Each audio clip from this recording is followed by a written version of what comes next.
Hey guys, tonight we're pulling back the scratchy army blanket on a chapter of history that's somehow both horrifying and, honestly, darkly hilarious.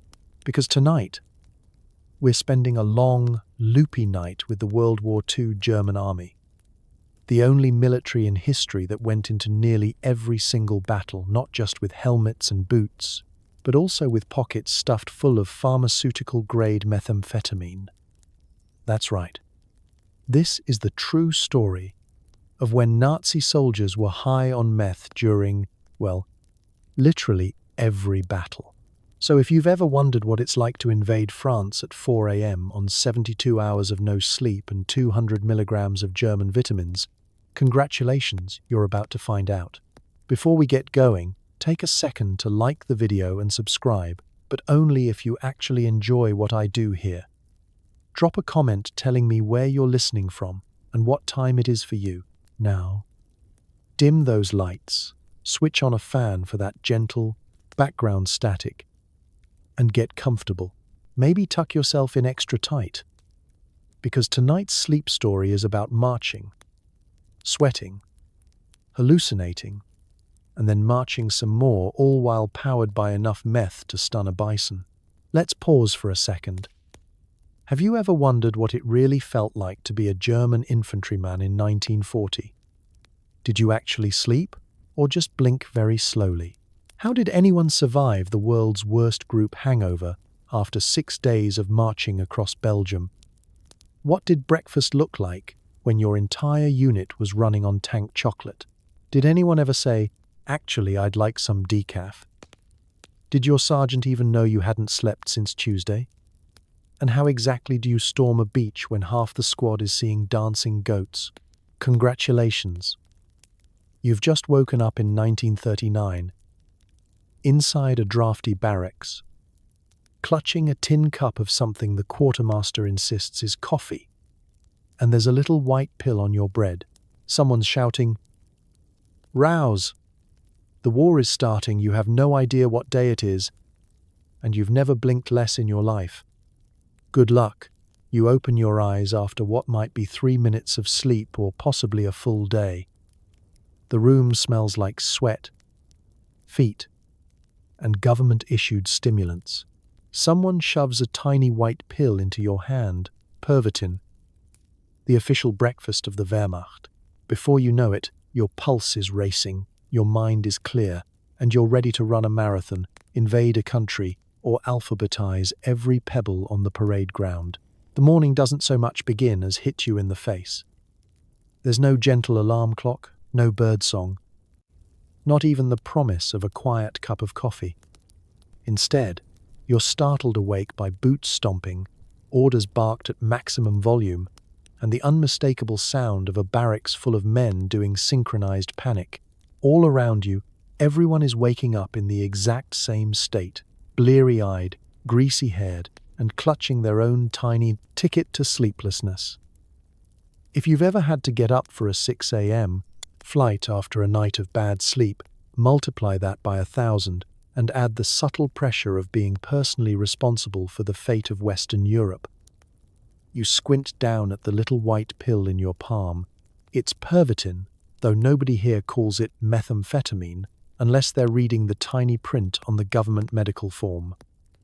Officially, it's a performance enhancer.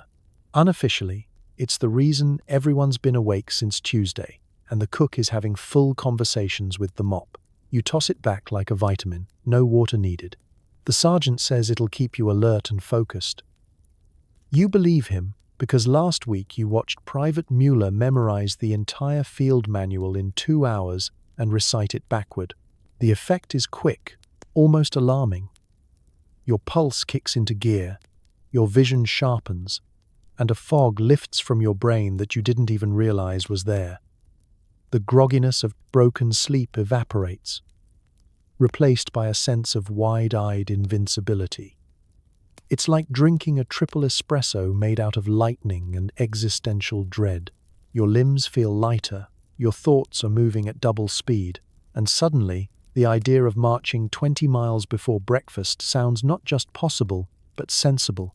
This, you realize, is why they call it blitzkrieg.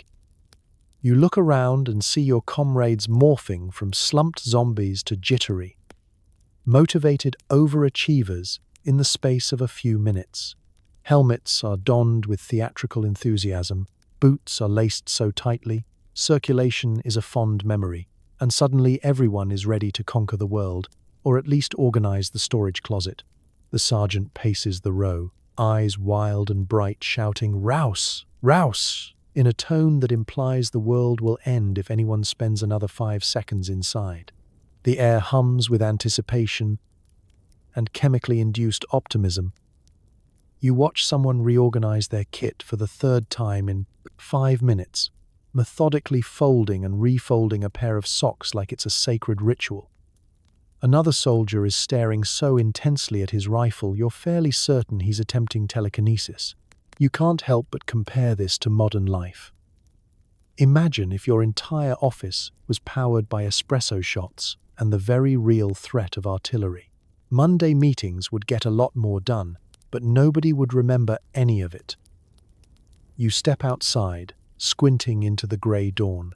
The world feels oddly vivid, each detail crisp and important.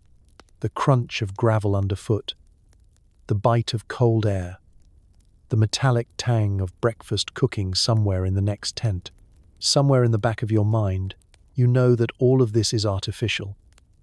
But for now, it doesn't matter. You're awake, you're alive, and you could probably defeat gravity if you tried hard enough. And so, the day begins. Not with a whisper, but with a chemically induced roar. Your heart pounds. Your mind races, and somewhere, in the distance, you can already hear the next round of marching orders. Sleep? That's a problem for tomorrow's version of you. For now, you've got a war to win, and at least 4 hours before the hallucinations kick in, breakfast is served. It's a sad grey lump of bread, some ersatz jam, and coffee that tastes like burnt optimism. But who needs flavor when the meth kicks in? You realize the best part of waking up is probably not German methamphetamine, but here we are. You stare at your meal, trying to summon the enthusiasm to chew. The bread is grey, dense, and heavy enough to double as a blunt weapon if things get desperate. The jam might once have brushed shoulders with a berry, but now mostly tastes like sugar, defeat, and a distant memory of fruit. Next to it is a tin cup filled with something the mess officer swears is coffee. You take a sip. It's hot, vaguely brown, and leaves you with the sense that you've just licked the inside of an old locomotive. But as the chemical courage kicks in, your standards plummet accordingly. Maybe you can't taste anything, but your sense of invincibility is suddenly through the roof. You watch the steam rise from your cup and realize you could probably wage psychological warfare against the concept of breakfast itself. Food isn't about comfort, it's about calories and camouflage. Who cares if your toast tastes like roof tile? You're not here for brunch. You're here for history. Around you, the rest of your squad is locked in the same ritual. Some gnaw at the bread like determined beavers. Others stare blankly at their meal, waiting for the Pervitin to render taste buds irrelevant. The cook, who may or may not have been awake for 72 straight hours, serves with all the joy of someone being forced to sell sand in the Sahara. In another life, he could have been a barista. In this one, he's just making sure nobody dies from scurvy before the next forced march. As you choke down the last mouthful, you start to notice the subtle social choreography of a Wehrmacht breakfast. There's no chatting about dreams or vacation plans. The only thing anyone is dreaming about is a real croissant, a hot shower, and possibly the invention of actual sleep. Every so often, someone mutters, "Caffeist gut," as if saying it out loud will make it true. The only thing good about it is that it's hot enough to scald away your doubts. The table is a study in modern contrasts. Here you are, halfway across Europe, eating rations that taste like betrayal, but your mind is clearer than ever. The meth buzz sharpens the edges of everything. The clink of tin mugs, the scrape of spoons, the too bright laughter that occasionally erupts when someone makes a joke about breakfast of champions. You realize that, technically, you could now run through a wall, climb a tree, or recite all your childhood regrets in under a minute. Who needs vitamins when you have military-grade enthusiasm? Someone tries to brighten the mood by reminiscing about breakfasts back home. Real rye bread, real coffee, actual jam, and a mother who didn't accidentally drop a bayonet into the porridge. The nostalgia lasts just long enough for everyone to remember why they're here. Because history is being made. And unfortunately, it's being made without seasoning. By the time you finish, you're not exactly satisfied, but you are full of a strange, nervous energy. Your hands shake just enough to make you spill coffee down your front, but nobody notices. Everyone else is doing the same. There's something oddly bonding about sharing a meal that would send any modern food critic into cardiac arrest. You nod at your squadmates, united by equal parts misery and the unstoppable buzz of methamphetamine. Outside, the day is already roaring to life. Orders are being shouted. Boots are stomping. You throw back the last dregs of coffee, wipe the crumbs off your lap and realize you're ready.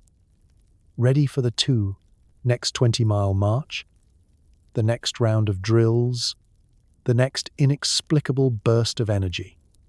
Breakfast may have been a letdown, but chemically, you're unstoppable. You stand, stretch, and grin. This is what courage tastes like. Burnt, grey, slightly bitter, and very, very awake. Outside, the sergeant barks an order. Boots stomp in unison.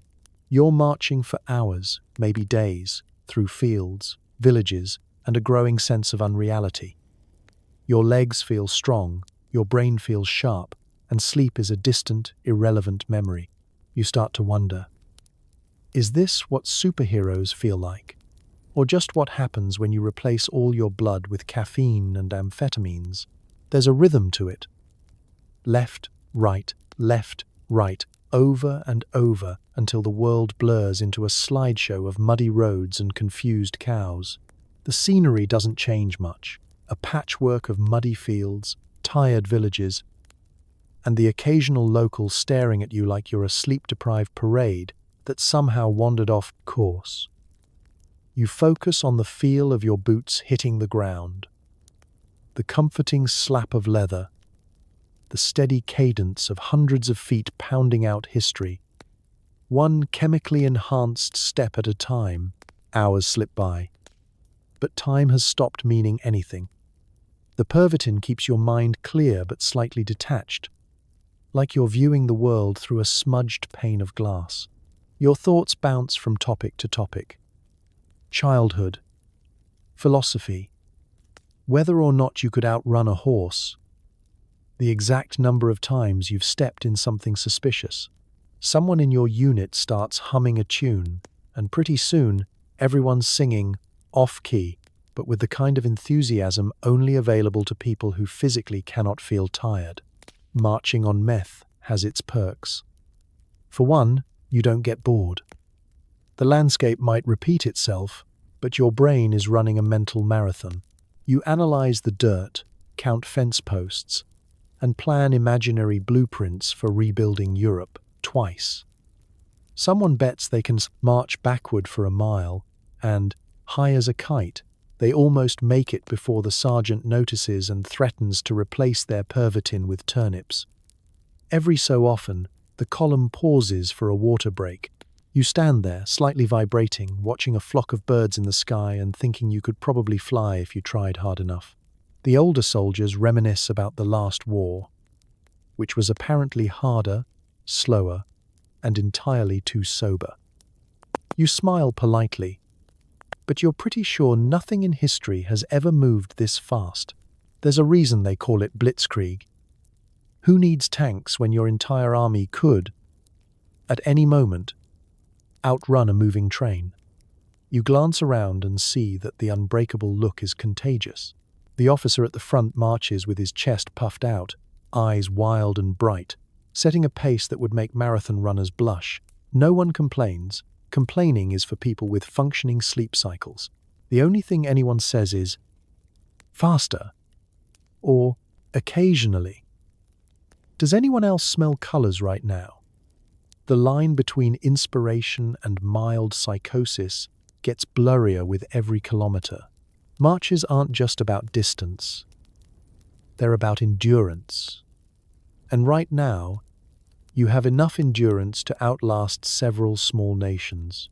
Your gear feels lighter, your back straighter, and your senses, thanks to the magic of pharmaceuticals, are dialed up to 11. You hear the clink of every canteen, the far-off mooing of a cow, and somewhere, the gentle whisper of your sanity packing its bags for a quick holiday.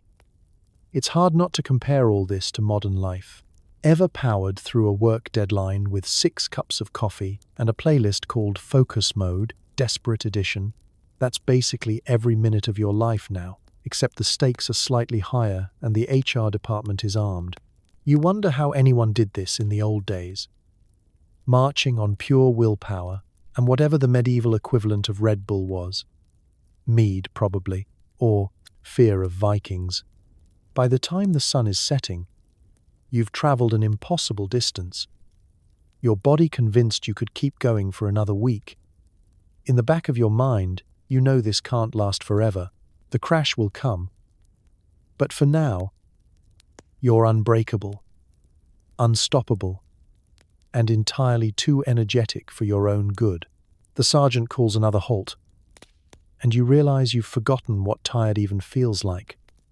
Sleep is for yesterday. Today, you march, faster, farther, and funnier than should be legally possible. And if you're lucky, you might even remember some of it tomorrow.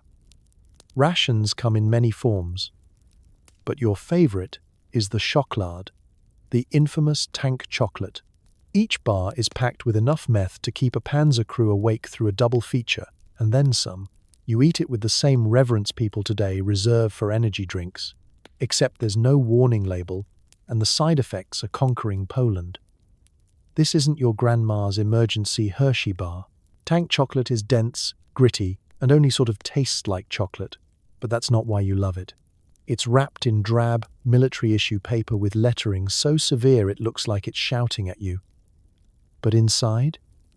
Pure, unfiltered go-go power. 1 bite, and your eyelids snap open. 2 bites, and you're pretty sure you could personally push a tank. Or at least argue with one. You pull a bar from your ration pouch and break off a chunk with all the ceremony of a sacred rite. Around you, other soldiers do the same, comparing notes about dosage and technique. Some like to nibble slowly, savoring the bitter-sweet chemical flavor. Others pop the whole thing at once and stare into the middle distance for an hour, contemplating the fabric of reality.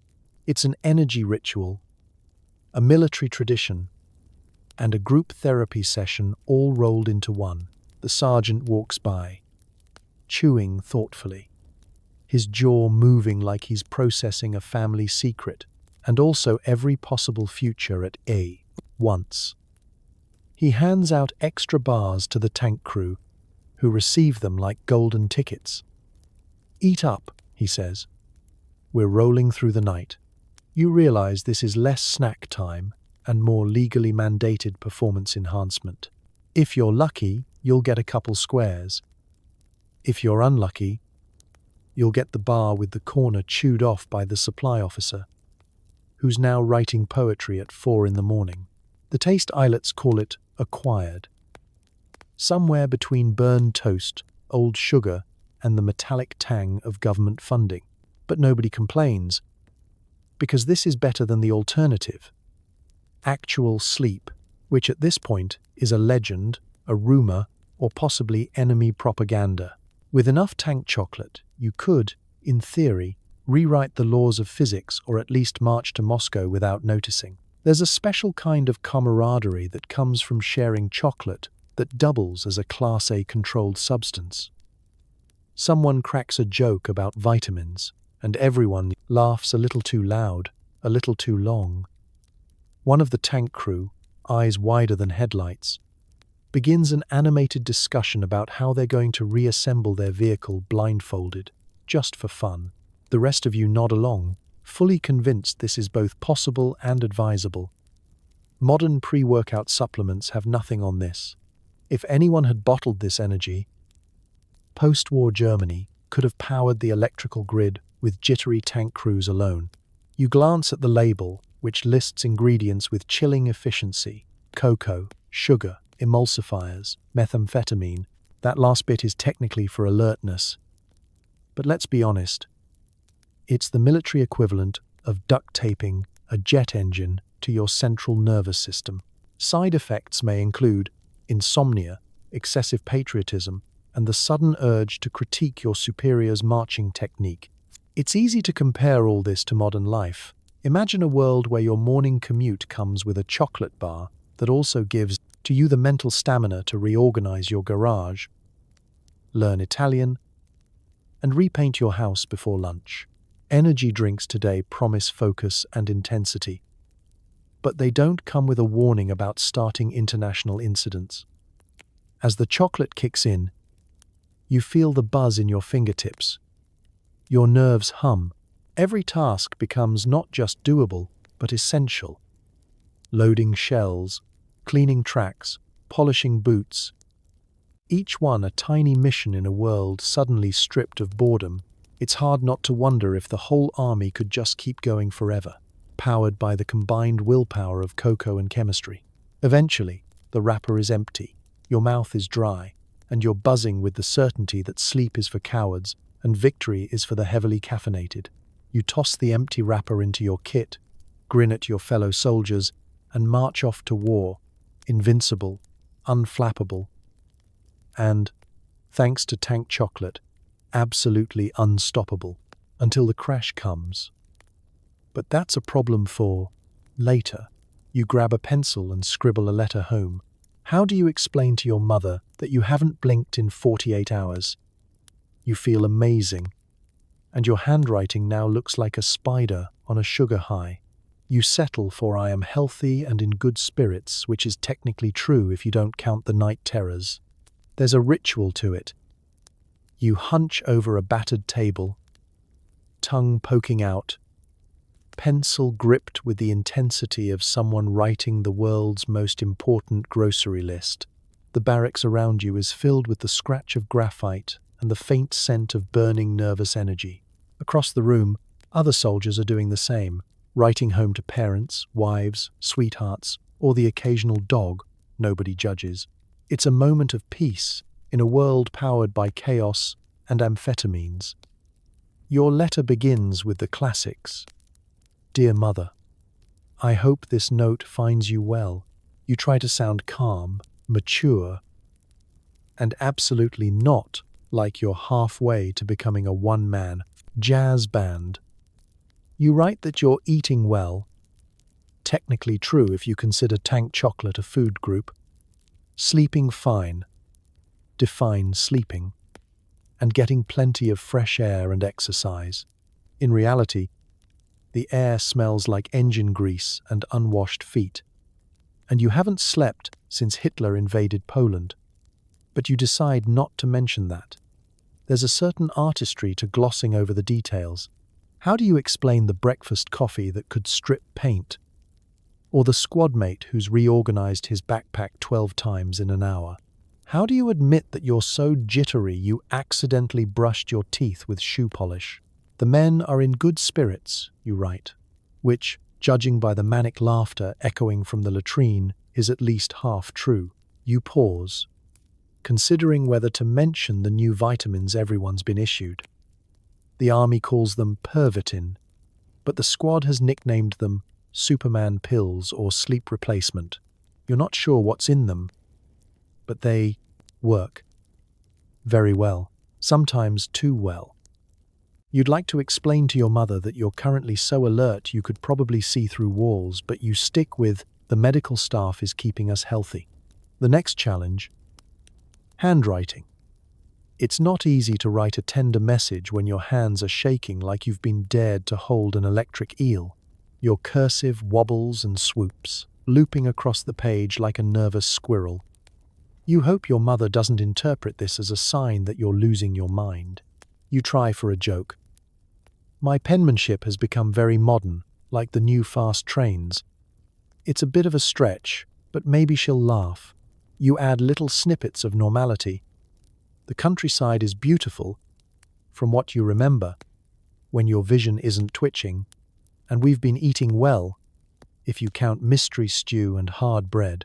You assure her that you're staying positive, which is easy to do when chemically engineered not to feel fear or fatigue. Sometimes, you include a drawing. Not a masterpiece, just a stick figure, a flower, maybe a tiny sketch of the barracks cat, who is the only creature sleeping more than an hour a day. Your mother loves your art, even if it now resembles the frantic doodlings of a caffeinated child.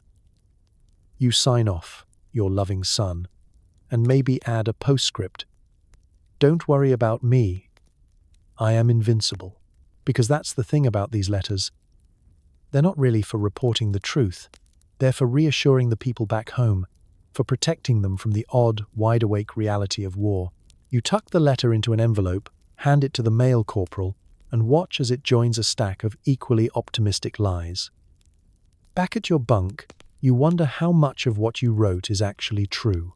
Are you really healthy? Are you really happy?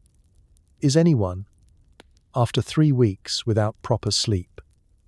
You decide it doesn't matter.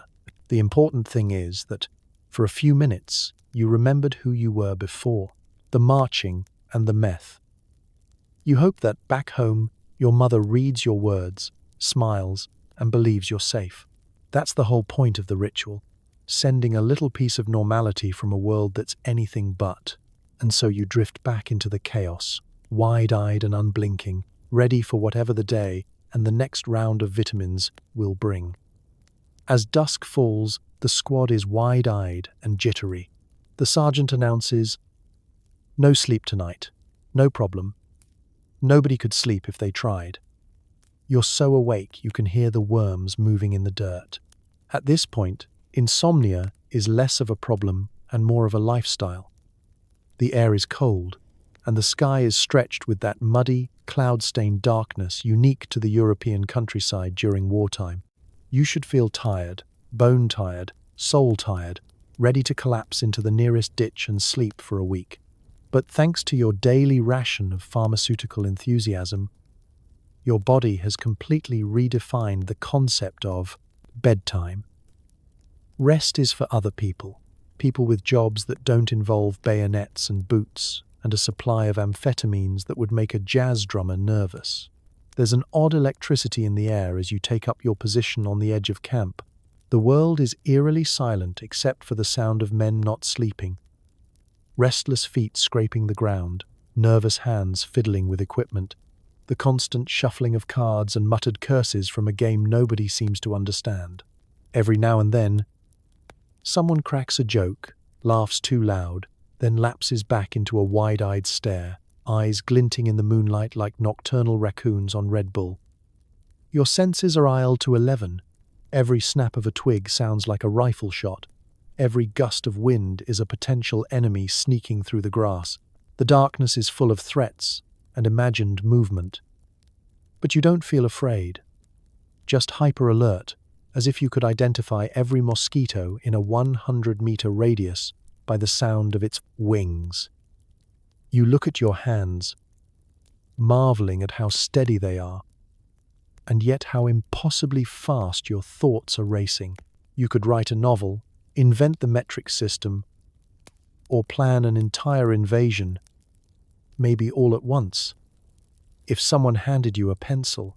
Meanwhile, the old-timers in the squad offer advice, muttered in gravelly voices between swigs of canteen water. Best thing is, don't think about sleep. Don't let it get in your head.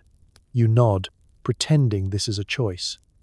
In truth, sleep is less of a possibility than a distant childhood memory.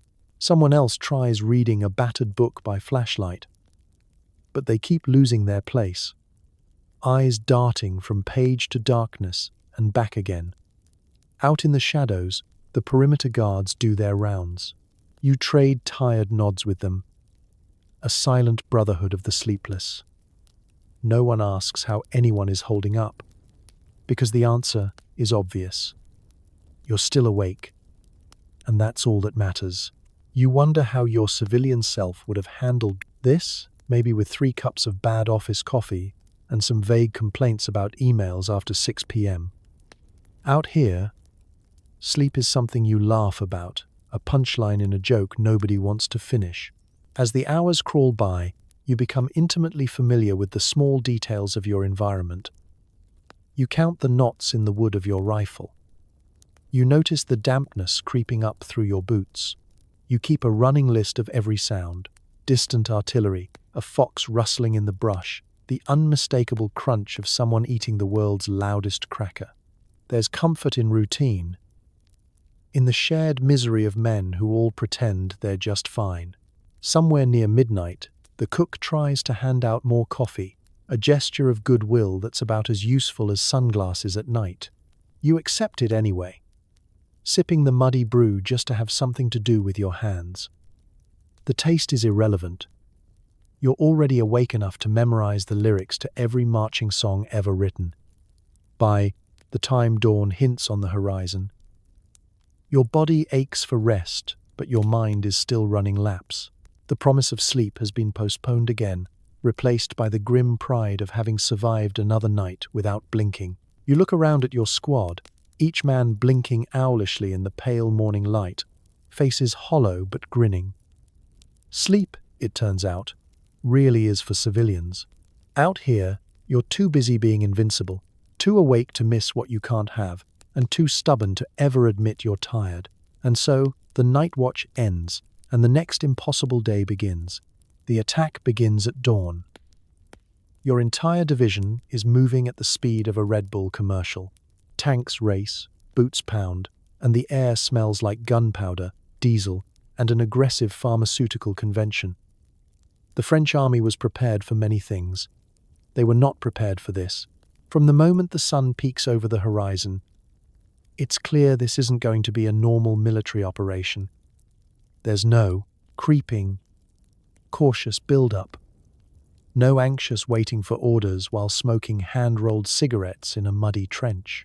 Instead, it's a full throttle, adrenaline-fueled stampede across open country. Every man is on the move, eyes wide, hands steady, and thoughts ricocheting like bullets. If you were hoping for a gentle warm-up, tough luck. You're already sprinting, mentally and physically. The Blitzkrieg isn't just a tactic. It's a lifestyle. You're storming through hedgerows, over ditches, past startled cows, and even more startled villagers. Artillery booms in the distance, planes roar overhead, and everywhere you look, your comrades are charging forward like caffeinated marionettes. The sense of urgency is contagious. You don't just want to move fast, you have to. The logic of the day is simple: outpace, outflank, overwhelm, and repeat. Preferably before breakfast. There's a surreal quality to it all. The world is a blur of noise and color.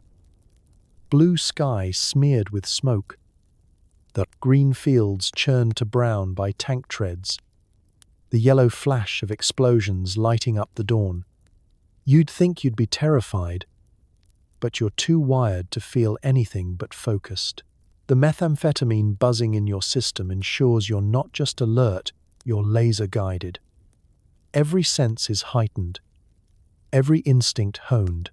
You can smell the cordite, hear the individual gears grinding inside the tanks, feel the vibration of distant blasts in your teeth. Orders come thick and fast. Advance. Secure that bridge. Push on to the next village. Each command is met with an eager, almost enthusiastic jawol. There's no hesitation, only action. The enemy, meanwhile, is left gasping, floundering in the wake of your hyperactive tidal wave. Reports come in from the front. Entire French units surrendering, bunkers abandoned, machine gun crews fleeing before anyone even remembers to aim at them. You catch glimpses of the chaos all around. A panzer rolls past at breakneck speed. Its crew, shouting and laughing like kids on a joyride. One of your friends fires off a joke about outrunning their own artillery barrage, and nobody disagrees. You half expect the tanks to sprout wings and take off. The pace is so relentless that even the horses pulling supply carts look confused, as if wondering whether they, too, are supposed to be high on something. You leap fences, scramble over walls, and dive into ditches with an energy that feels more like dance than warfare. When you stop for a second to catch your breath, it's only to reload, check your boots, or wolf down a chunk of tank chocolate. There's no time for fear or second-guessing. The only sin is falling behind. It's as if the whole division has collectively decided that sleep is for traitors and slow marching is punishable by public mockery. Of course, there are mishaps. When moving at this speed, coordination becomes more of an aspiration than a reality. Maps are occasionally upside down, and the radio operator is certain he's heard the same command 3 times but still can't remember which village you're supposed to be overrunning next. In one memorable moment, you realize half the squad is chasing a fleeing French unit, while the other half is engaged in a heated debate with a herd of goats blocking the road. Blitzkrieg. Not just fast, but occasionally very weird. The battlefields you rush through barely have time to realize they're battlefields before you're gone. The French army, trained for a slower, more methodical war, is left reeling, trying to regroup as you're already on the next objective. At times, you feel sympathy for them. Then you remember the briefing. The plan is to move so fast that the enemy never even has a chance to resist. Today, it's working. As the morning stretches on, you don't feel tired. You don't feel much of anything except momentum and an odd sense of invincibility. You're part of history's fastest-moving war, and the only thing that can stop you now is running out of fuel. Or, heaven forbid, running out of Pervitin. The rest of the world will need months to process what just happened. But you and your fellow soldiers, you're already over the next hill, looking for the next challenge, ready to move even faster. Welcome to Blitzkrieg. Please keep your hands and feet inside the war at all times. By day 3, you start to notice little quirks. Your hands are shaking, you're sweating buckets, and that tree just winked at you. Are you hallucinating? Or is this just what it's like to be extremely German in 1940? You'll never know. The first clue that something isn't quite right comes when you realize you haven't stopped talking for 2 hours. About nothing. About everything. You're narrating your own movements like a man possessed. Now, I'm adjusting my belt. That's efficient. Very efficient. Your comrades nod along because they're doing it too. It's less a conversation and more a group broadcast of collective mania. If Caffeine Jitters had a national anthem, it would sound exactly like your platoon right now. Then there's the sweat. You've never sweated like this before. It's not just perspiration. It's like your body is trying to evacuate through your pores. The air smells like metal, dirt, and nervous energy. Your uniform clings to you like a damp napkin at a summer barbecue, and your helmet feels 10 sizes too small. You tell yourself this is fine, great, even. The sergeant says sweat is proof of effort. You suspect it's proof of impending heart failure. Your hands won't stop trembling. Every time you clean your rifle, it sounds like you're playing maracas. Lighting a cigarette is a group effort. 3 men and a shaky match later, you manage to get it lit, only to immediately drop it. You laugh it off, because that's easier than admitting your central nervous system is currently doing jazz hands. Then come the visions. You tell yourself you're just tired, that it's the adrenaline, but deep down, you know it's something else. The shadows start to move when they shouldn't. A bush looks suspiciously like it's breathing. You swear one of the trees saluted you, and you saluted back, out of politeness. The world around you begins to shimmer, just slightly, as though reality itself is struggling to keep up with your pulse. At night, things get even stranger. Sleep, already a myth, becomes an enemy. When you close your eyes, your mind stages a variety show featuring every anxious thought you've ever had. Your heartbeat is the drumline. Your sweat, the orchestra. Some men talk in their sleep. Others shout commands to invisible armies. One poor soul spends an entire night convinced he's on fire. The medic, half asleep and overworked, just mutters, "More vitamins," and hands out another round of pills. There's an edge to the laughter now. Too sharp, too fast. Someone tells a joke about marching all the way to Paris, and everyone laughs like it's the funniest thing ever said. 5 minutes later, silence falls, and the laughter echoes back in your head like a ghost. You start wondering what's real.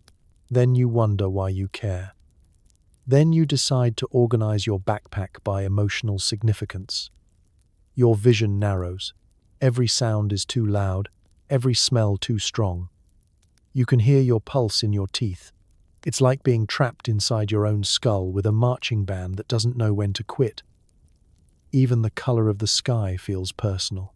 You catch yourself whispering apologies to inanimate objects, helmets, rifles, trees, just to keep the peace.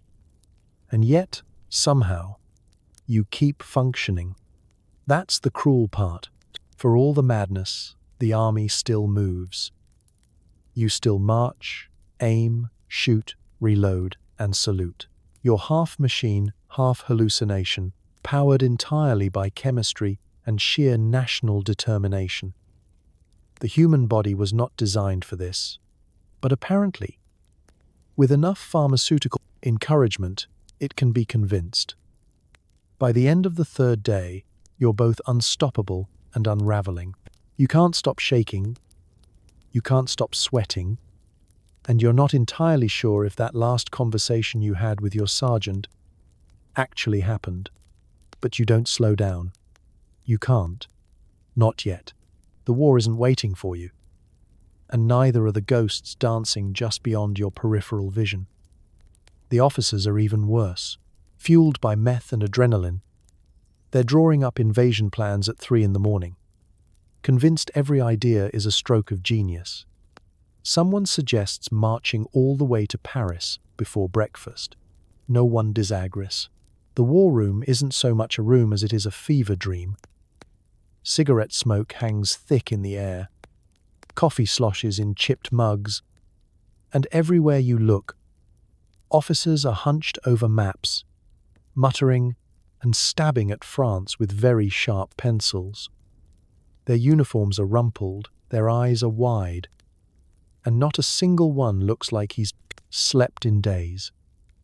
If the fate of Europe rests on this meeting, it's in hands that haven't been steady since the last round of vitamins. One colonel is pacing so hard he's worn a groove into the floor. He stops every few laps to deliver a new, brilliant idea. If we just cross this river, flank left, and then take the town by surprise, we'll catch them off guard. The major nods, scribbles something that looks like a recipe for disaster, and proposes adding a nighttime bicycle assault for maximum surprise. The group pauses to admire the audacity, if not the practicality, of it all. In the background, someone is furiously calculating supply routes on the back of a cigarette carton, convinced he's just solved the problem of world hunger. It's not that they're incompetent. Far from it. But meth doesn't just make you alert, it makes you brilliant. Or at least, you think you are. Every half-baked idea is greeted with unearned confidence and the collective nodding of men who haven't slept since Tuesday. Plans are drawn and redrawn. Lines are added to maps until the countryside looks less like a battlefield and more like abstract art. Someone, at one point, tries to invent a new formation, which basically involves everyone running in zigzags to avoid being predictable. You're not sure if this is tactical genius or a sign of an impending group breakdown. By 4 a.m., every officer has a plan, a backup plan, and 3 contingency plans in case the first 2 are too obvious. You're in awe of the energy in the room. It's like watching a group of toddlers on espresso brainstorm a family vacation. Only instead of asking, "Are we there yet?"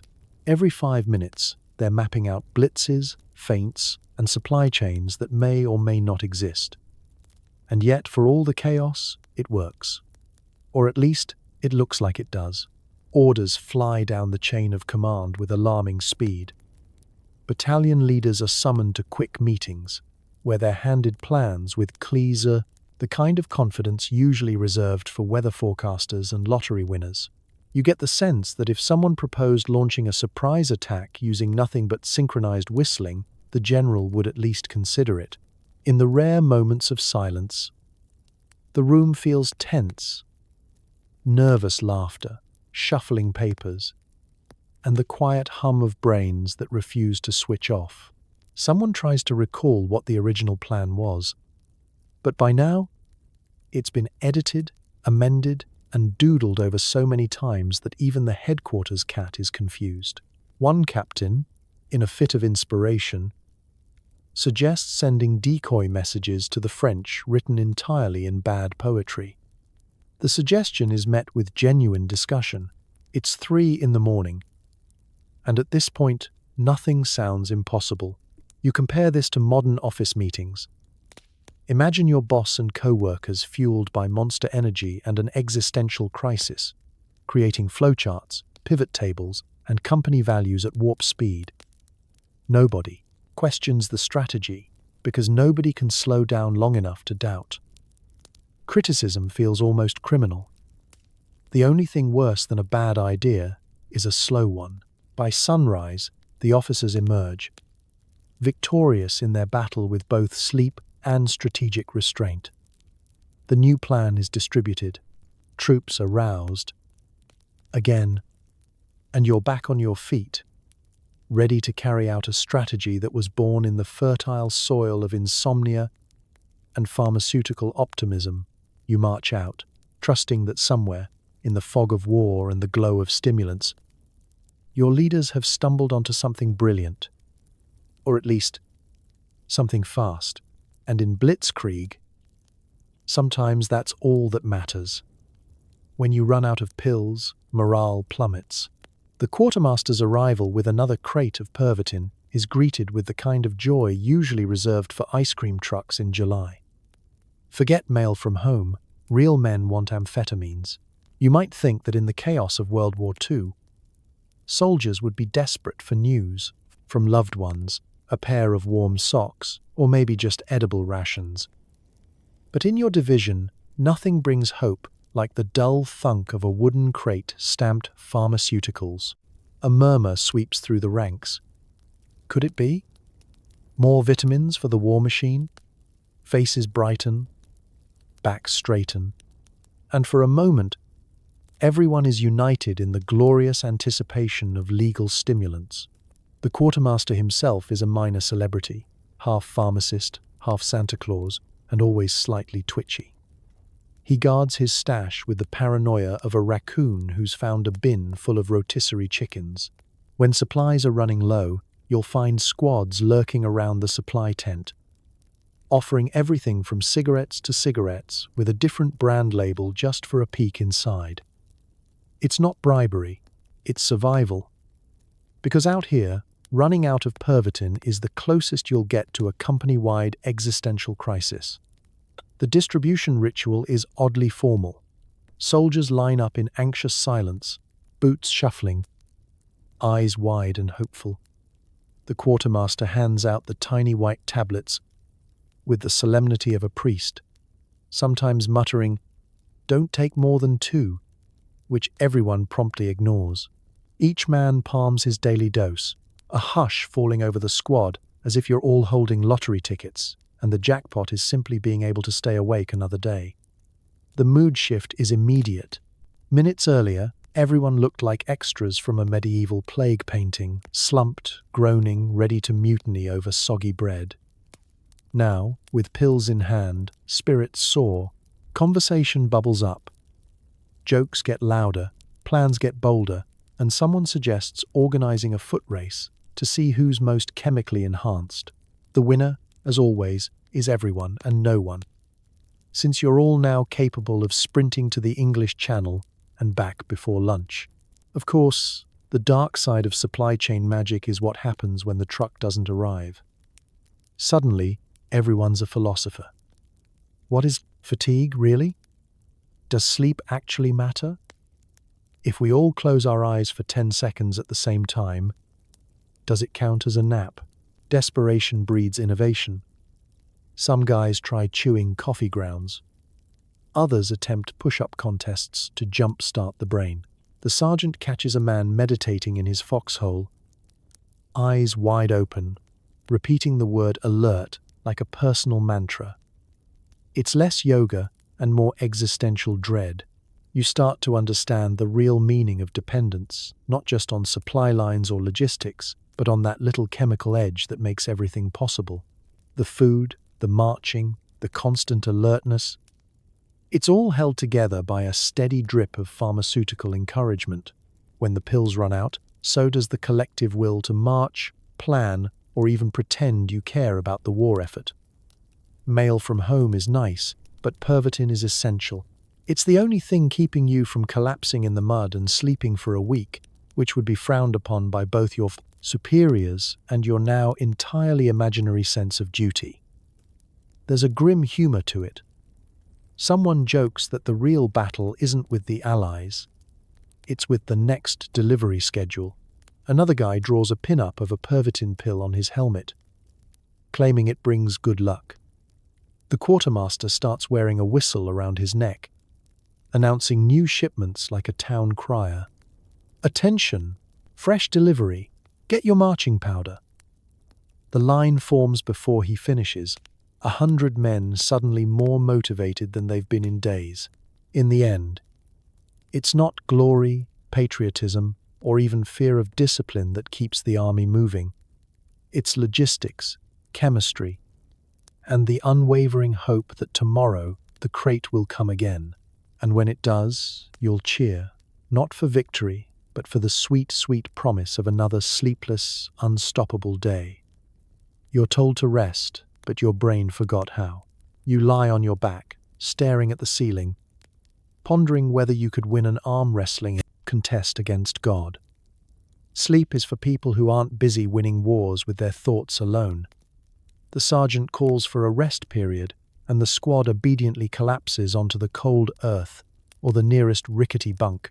Technically, this is downtime, a chance to recuperate, recharge, and gather strength for whatever horrors the next shift has in store.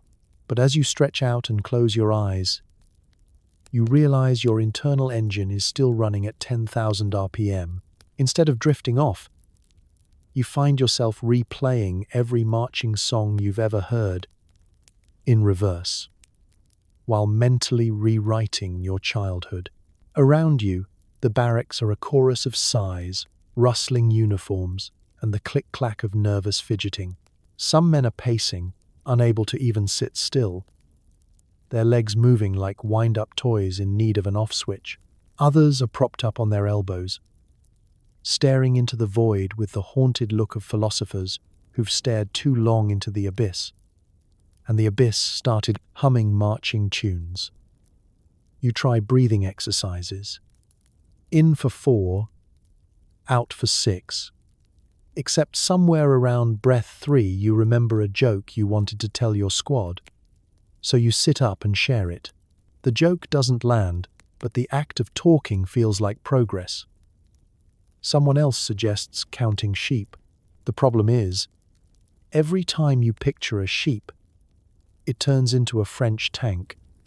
And now your brain is busy planning another invasion, this time against a barnyard. A few of the truly exhausted try to nap sitting upright, heads bobbing like pigeons on a subway. Their eyes flutter closed for a second, then snap open as their brains jolt them awake with another dose of, "You're not tired, you're in the Wehrmacht." The rest of you swap stories about the last time you actually slept. The consensus is, nobody remembers, but everyone's pretty sure it was before the last crate of Pervitin ran out. Your mind races. What if you never sleep again? Could you become some kind of mythological creature, half man, half ambition? All eye bags?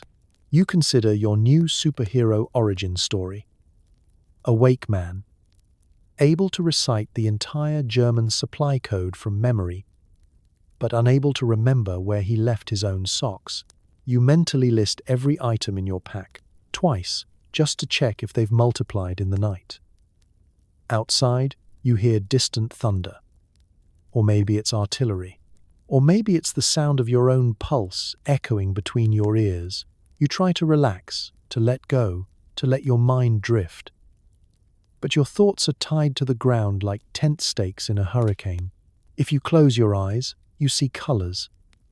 If you open them, you see opportunity. Resting isn't sleep. It's a negotiation with your own central nervous system, and right now, you're losing. One or two lucky souls do nod off. But it's not restful. They snore loudly, twitch violently, and sometimes startle awake, convinced they've missed a call to arms or possibly the end of the war. When you try to drift off, your brain delivers a series of intrusive thoughts.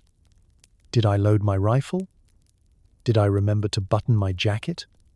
Is that a rat or just the world's angriest sock? The moment you start to relax, someone sneezes and the entire barracks jolts awake in perfect, anxious synchrony.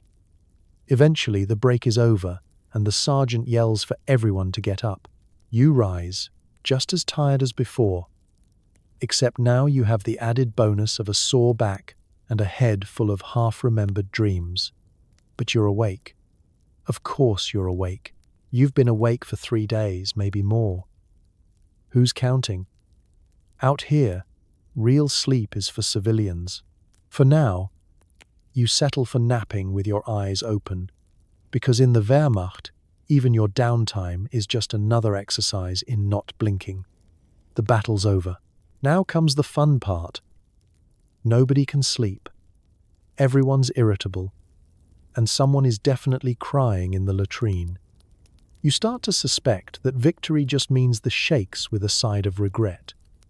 You'd think winning would feel good. It doesn't. The adrenaline that got you through days of chaos has drained away, leaving behind a strange emptiness. The world feels muted, grey, like the volume's been turned down on reality. Your muscles ache, your stomach turns, and your brain, so used to running on Pervitin-fueled rocket fuel, now feels like it's been stuffed with wet cotton. The only thing louder than the silence is your heartbeat, pounding erratically like a drummer who forgot the rhythm. The squad sits around in various states of collapse. Nobody's talking, nobody's sleeping either. The sudden absence of stimulants has turned everyone into ghosts. Private Mueller is staring into space, jaw clenched, muttering something about how the sky feels loud. The sergeant tries to keep morale up, but he's sweating through his shirt and blinking at odd intervals, like his body hasn't figured out what rest means. You all look like marionettes whose strings were abruptly cut mid-dance. By the second day, the withdrawal kicks in properly. You're exhausted but can't sleep, hungry but nauseated, restless but too sore to move. It's a carnival of contradictions.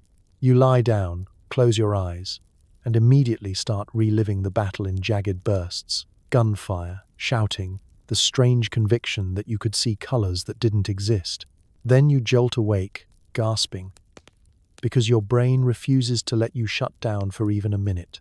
You find yourself craving the pills, not because you want to fight, but because you just want to feel normal again. The absence of stimulation is unbearable. Without the meth, The world feels heavier, slower, stickier.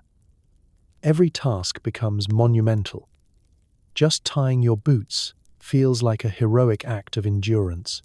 Someone jokes, maybe we should ask the quartermaster for coffee, and everyone glares at him because coffee is for amateurs. You're professionals in chemically assisted survival. Your thoughts start spiraling.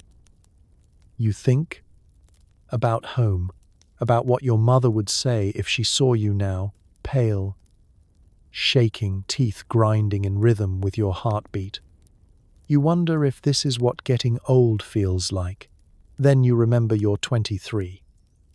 That's a dark thought. You shake it off and try to focus on something else. Anything else. The mud beneath your boots. The taste of stale bread. The smell of diesel.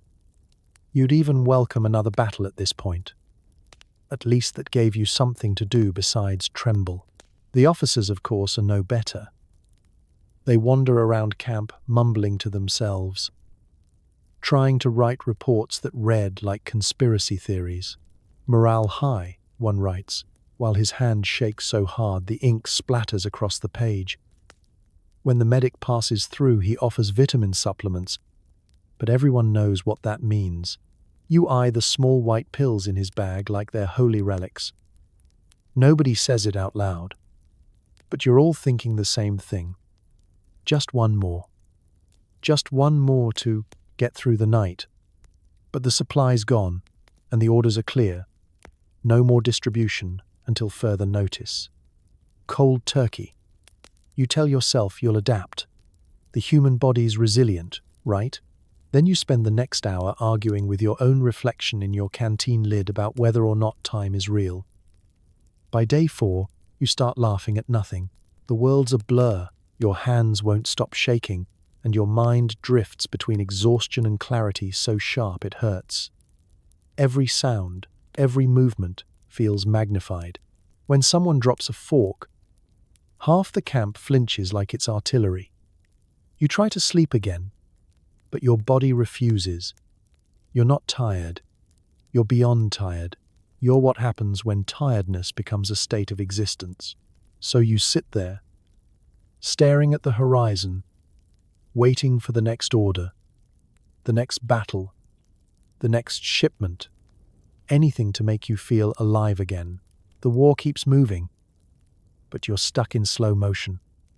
A soldier in withdrawal from both combat and chemistry. Because out here, survival isn't about courage, it's about endurance, and knowing that coming down is just another kind of war. Letters home get weirder. Your wife asks why your handwriting is jagged and why you mailed her a poem about potatoes.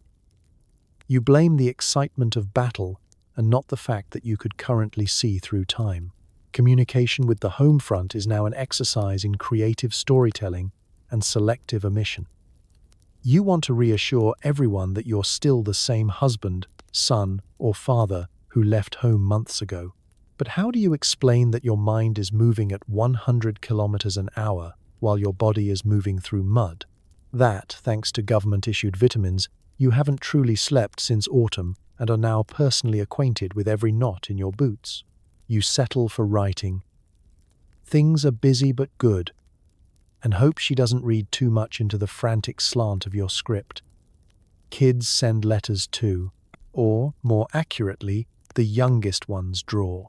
You receive a lopsided picture of Papa that looks like a cross between a scarecrow and an exclamation mark, probably because your children have never seen a man with such wide, sleepless eyes. You respond with a drawing of a cat, or possibly a tank. It's hard to tell which when your hand won't stop trembling. You sign your name in block letters. Worried cursive will give away just how shaky things have gotten. The things you write are sometimes true, sometimes wishful thinking. You tell your wife you're eating well, if tank chocolate and bread bricks count as well. You tell your parents that morale is high, the men are close, and your commanders are brilliant.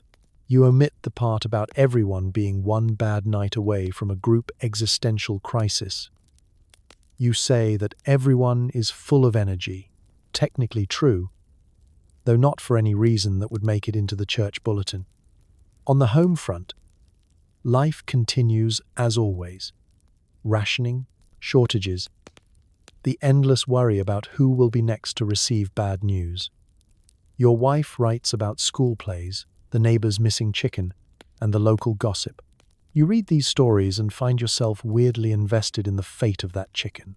You can remember the exact texture of home-cooked bread, the weight of your youngest child on your shoulders, and the creak of the kitchen floor at midnight. Nostalgia is a drug stronger than anything the army provides.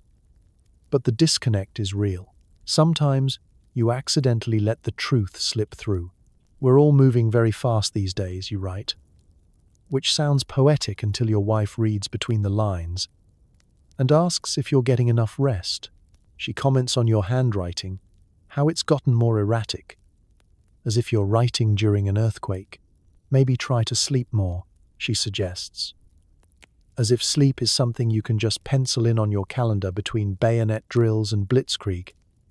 You try to share little moments of brightness, how the moon looks over the camp, how someone found a puppy and now everyone fights over who gets to pet it, how a practical joke with a frog and a helmet brought laughter to an entire platoon. You gloss over the stranger moments, the hallucinations, the night terrors, the conversations with shadows that only you can see. Some things are better left for after the war, if at all. Your wife sends back pressed flowers, clippings from the newspaper, reminders that the real world still exists and that you're still a part of it.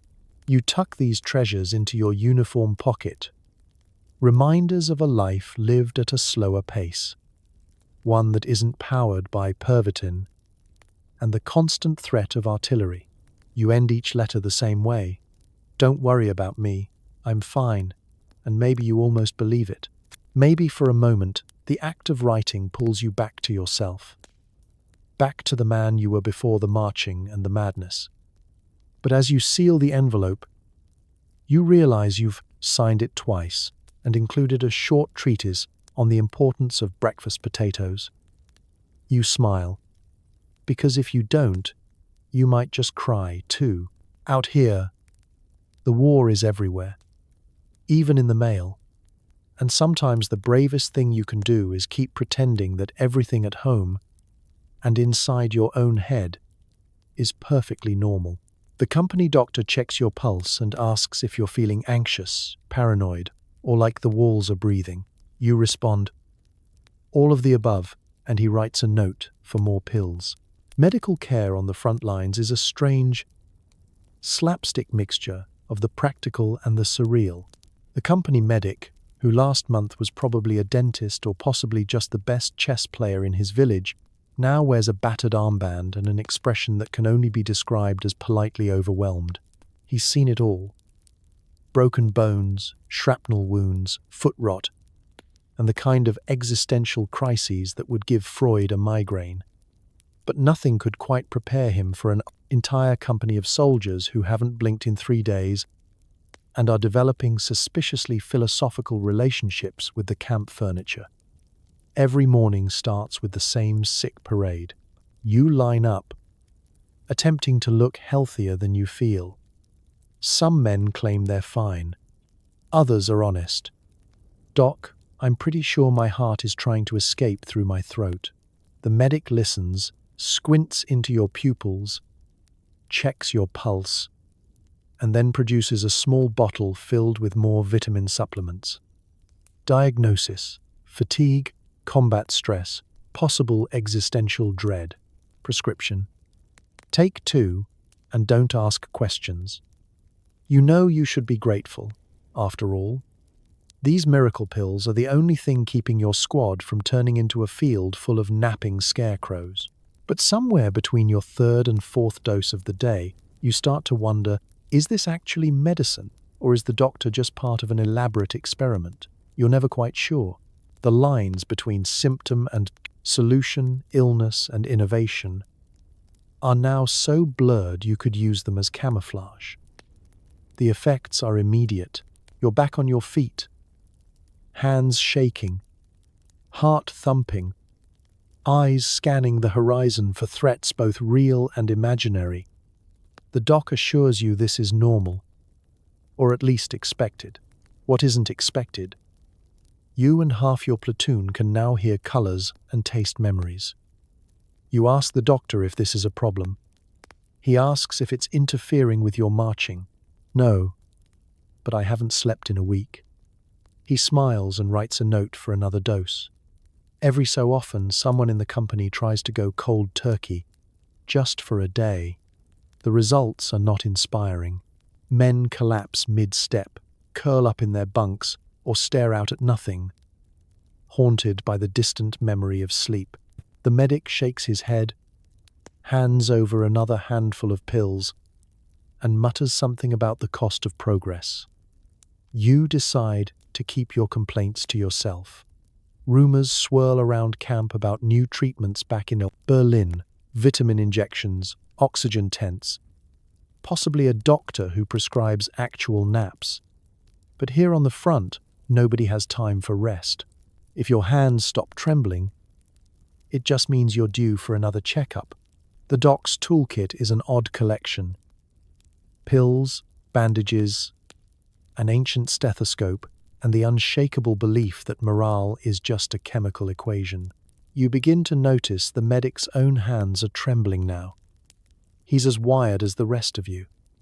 Eyes ringed with exhaustion. Voice pitched a little too high. If anyone needs a prescription, it's him. You offer him a sip from your coffee, but he's already on his 5th cup. There's solidarity in shared sleeplessness. It's easy to compare this to modern life. Picture a doctor prescribing Red Bull and motivational podcasts for every ailment, plus a wink and a "you're fine. Just stay hydrated." Your medical records are now a running tally of your tolerance for vitamin supplements, and whether or not you've started naming the shadows in your tent. And yet, the machine keeps rolling. You get patched up, propped up, and pushed back into the endless cycle of marching, fighting, and chemically assisted alertness. No one asks too many questions. And the doctor never runs out of notes for more pills. Miracles, after all, come in small white tablets. And denial, well, that's just another symptom no one is treating. You meet soldiers from other countries, British, French, Russians. They look tired, dirty, normal. You, on the other hand, are vibrating slightly and ready to paint your entire uniform in under a minute. "How do you do it?" they ask.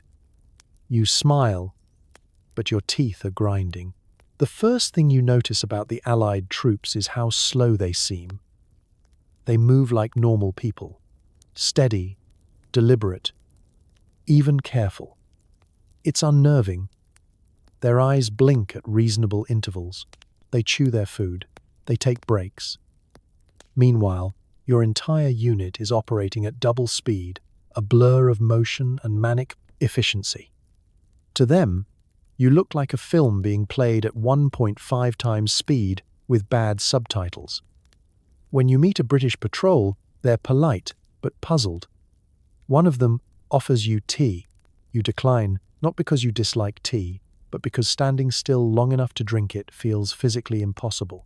You've already reorganized your rifle twice during the conversation, adjusted your boots for no reason, and started humming Wagner at a tempo that would terrify a metronome.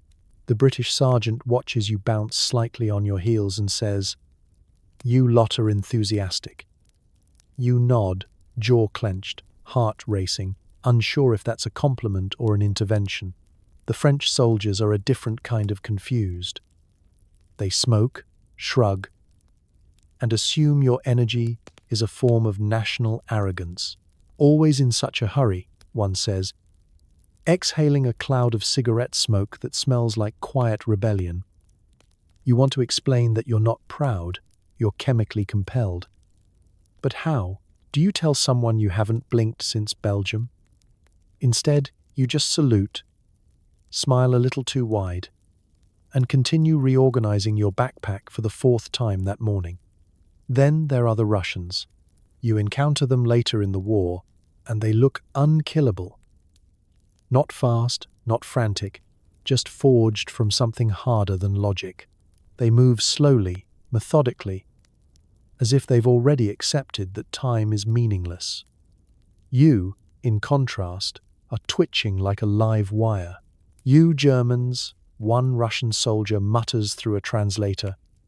You fight like men who owe someone money. You don't deny it. In a way, you do. Sleep is the debt you'll never repay. The real cultural shock comes when you compare daily routines. The British brew tea, the French smoke, and argue. The Russians drink vodka and stare into the middle distance. You and your comrades? You take your pills, gulp ersatz coffee, and sprint toward existential burnout. When they talk about rest days, you genuinely think they're joking. Rest is an abstract concept, like unicorns or reasonable marching distances. Allied soldiers talk about missing home, about wives and children and letters that take months to arrive. You try to empathize, but your brain is so overstimulated it's like trying to feel feelings while being electrocuted. You smile and nod and ask questions that come out too quickly.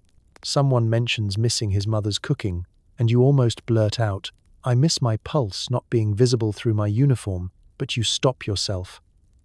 It's not that you feel superior, more like alien. You're living on a different frequency, existing in a hyper-focused nightmare where sleep is treason and calm is suspicious. You start to envy their exhaustion. The British soldier yawning mid-sentence? You'd trade him your entire week's rations just to feel that kind of peace. One night, you share a trench with a group of Allied prisoners. They're huddled, shivering, whispering prayers. You're sitting upright, wide-eyed, staring into the dark like an owl on espresso. They look at you with a mix of pity and fear. "Do you ever sleep?" one asks quietly. You laugh, too loudly, too long. "Not lately," you reply, and you mean it in every sense. As dawn breaks, the contrast becomes clear. They're human, tired, mortal, vulnerable. You and your comrades?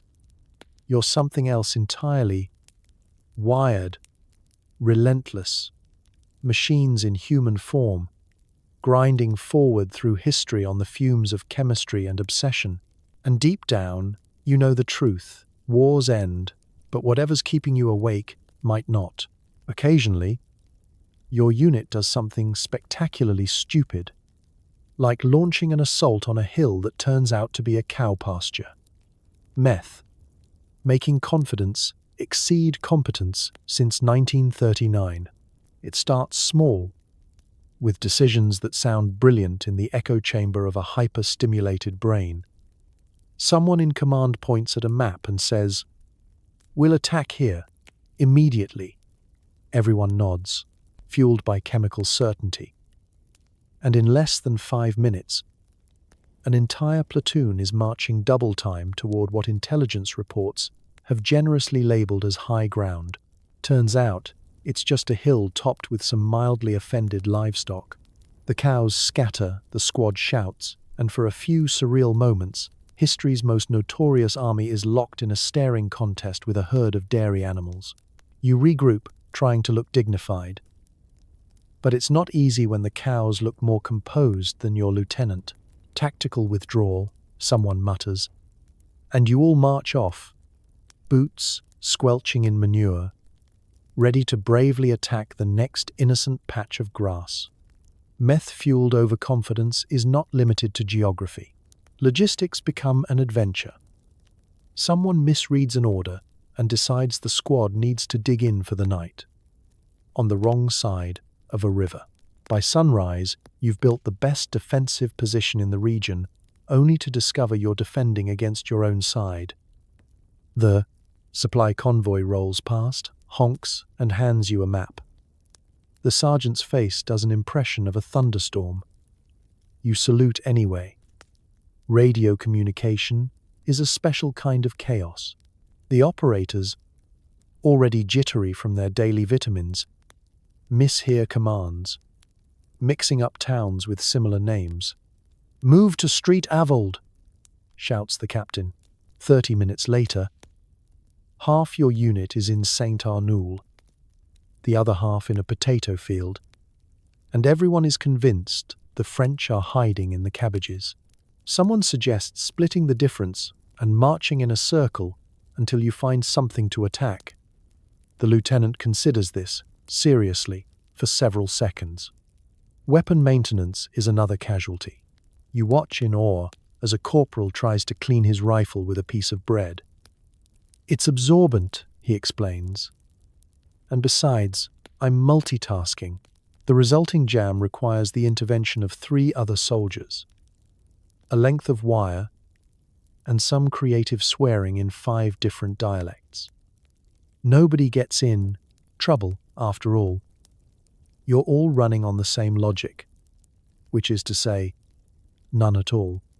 There are, of course, more dangerous mistakes. Friendly fire is a recurring theme. One night, an overzealous squad opens up on a suspicious figure moving through the darkness. Morning reveals it was just the company mascot, an elderly goat named Greta, who takes the incident in stride and resumes chewing on someone's overcoat. The squad writes up an official apology, which Greta eats. Strategic blunders can get bigger too. Emboldened by days without sleep and a sense of invulnerability, your company volunteers for every mission. Reconnaissance? We'll do it. Flank attack? That's us. Dig a new latrine at midnight? Absolutely. Somewhere in the middle of these heroic undertakings, you realize nobody is entirely sure what the original orders were. But at this point, momentum is everything. Pausing to double-check would feel like defeat. And yet, no one wants to admit what's really happening. To suggest you're making mistakes would be to break the spell, to remind everyone that sleep deprivation and meth are a bad combination. Instead, you laugh off the disasters, slap each other on the back, and chalk it up to the fog of war. The only thing foggier than the battlefield is your collective sense of judgment. At the end of the day, as you settle into another round of rest, you swap stories about the day's near disasters. The time you tried to outflank a scarecrow, the infamous sheep incident, the legendary potato ambush. It's all part of the mythos now. Tales of daring that will sound a lot braver and less ridiculous in the letters home. But deep down, you know the truth. The line between confidence and chaos is thin, and on meth, you're always one misplaced map away from making history for all the wrong reasons. By the end of week 2, things are getting weird. Someone's convinced the trees are listening. The sergeant keeps looking over his shoulder. You're fairly certain your boots are plotting against you. Everyone laughs, but nobody sleeps. At first, it's almost funny. The hallucinations start small, sounds that aren't there, shadows that move a little too quickly, the feeling that the ground is breathing beneath your feet. You and the other soldiers joke about it over your cold coffee and half-eaten rations. "The forest is alive!" Someone laughs, and everyone nods because frankly it feels alive. The leaves rustle like whispers. The air hums with invisible electricity. And somewhere in the distance, you're certain someone just called your name, except it sounded like you. Soon, reality starts to unravel at the seams. The Pervitin that once made you unstoppable now makes your mind race faster than your body can keep up. Every noise is an alarm. Every flicker of light is an omen. The sergeant, usually unflappable, has developed a habit of checking behind him every few seconds, muttering, "They're following us." Nobody asks who they are. You just nod and keep walking, because he might be right. Sleep deprivation works like a funhouse mirror for the brain. Everything is distorted, exaggerated, absurd. You start to see patterns where none exist. The clouds look like marching columns. The wind sounds like laughter. You're convinced your rifle just sighed. You glance at your comrades and wonder if they're thinking the same thing. But nobody talks about it out loud. The unspoken rule of the Wehrmacht on meth. If you start to lose your mind, keep it to yourself. One night, during what passes for a rest period, Private Weber insists he saw a French battalion moving through the woods. Everyone rushes to arms, adrenaline surging, only to discover the enemy soldiers were, in fact, a stand of birch trees. Someone fires a warning shot anyway, just to be sure.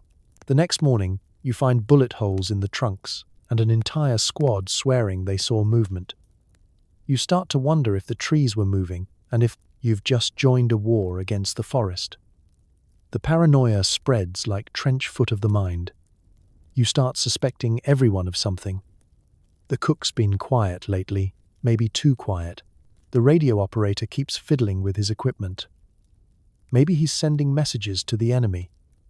Even your own reflection starts looking suspicious. You catch yourself in a puddle one morning, squint, and think, that man looks shifty. And yet, amidst all this madness, you function, you march, you fight. You follow orders barked by men whose pupils are wider than artillery craters. The efficiency of the German war machine, it turns out, is held together by fear, caffeine, and collective delusion. You're not thinking anymore. You're reacting, moving on instinct, like a puppet in a uniform. The meth keeps your legs going long after your brain has checked out.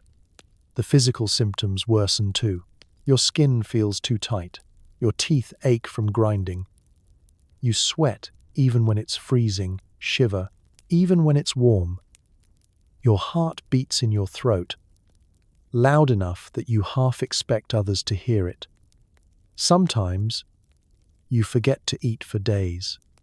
Sometimes, you eat everything in sight. The line between hunger and hallucination blurs. It's not just you. The entire platoon is unraveling in slow motion. One man insists the moon has been following them for 3 nights. Another claims he can smell gunpowder miles before an ambush. The medic, who is definitely on more pills than anyone, assures you this is combat awareness.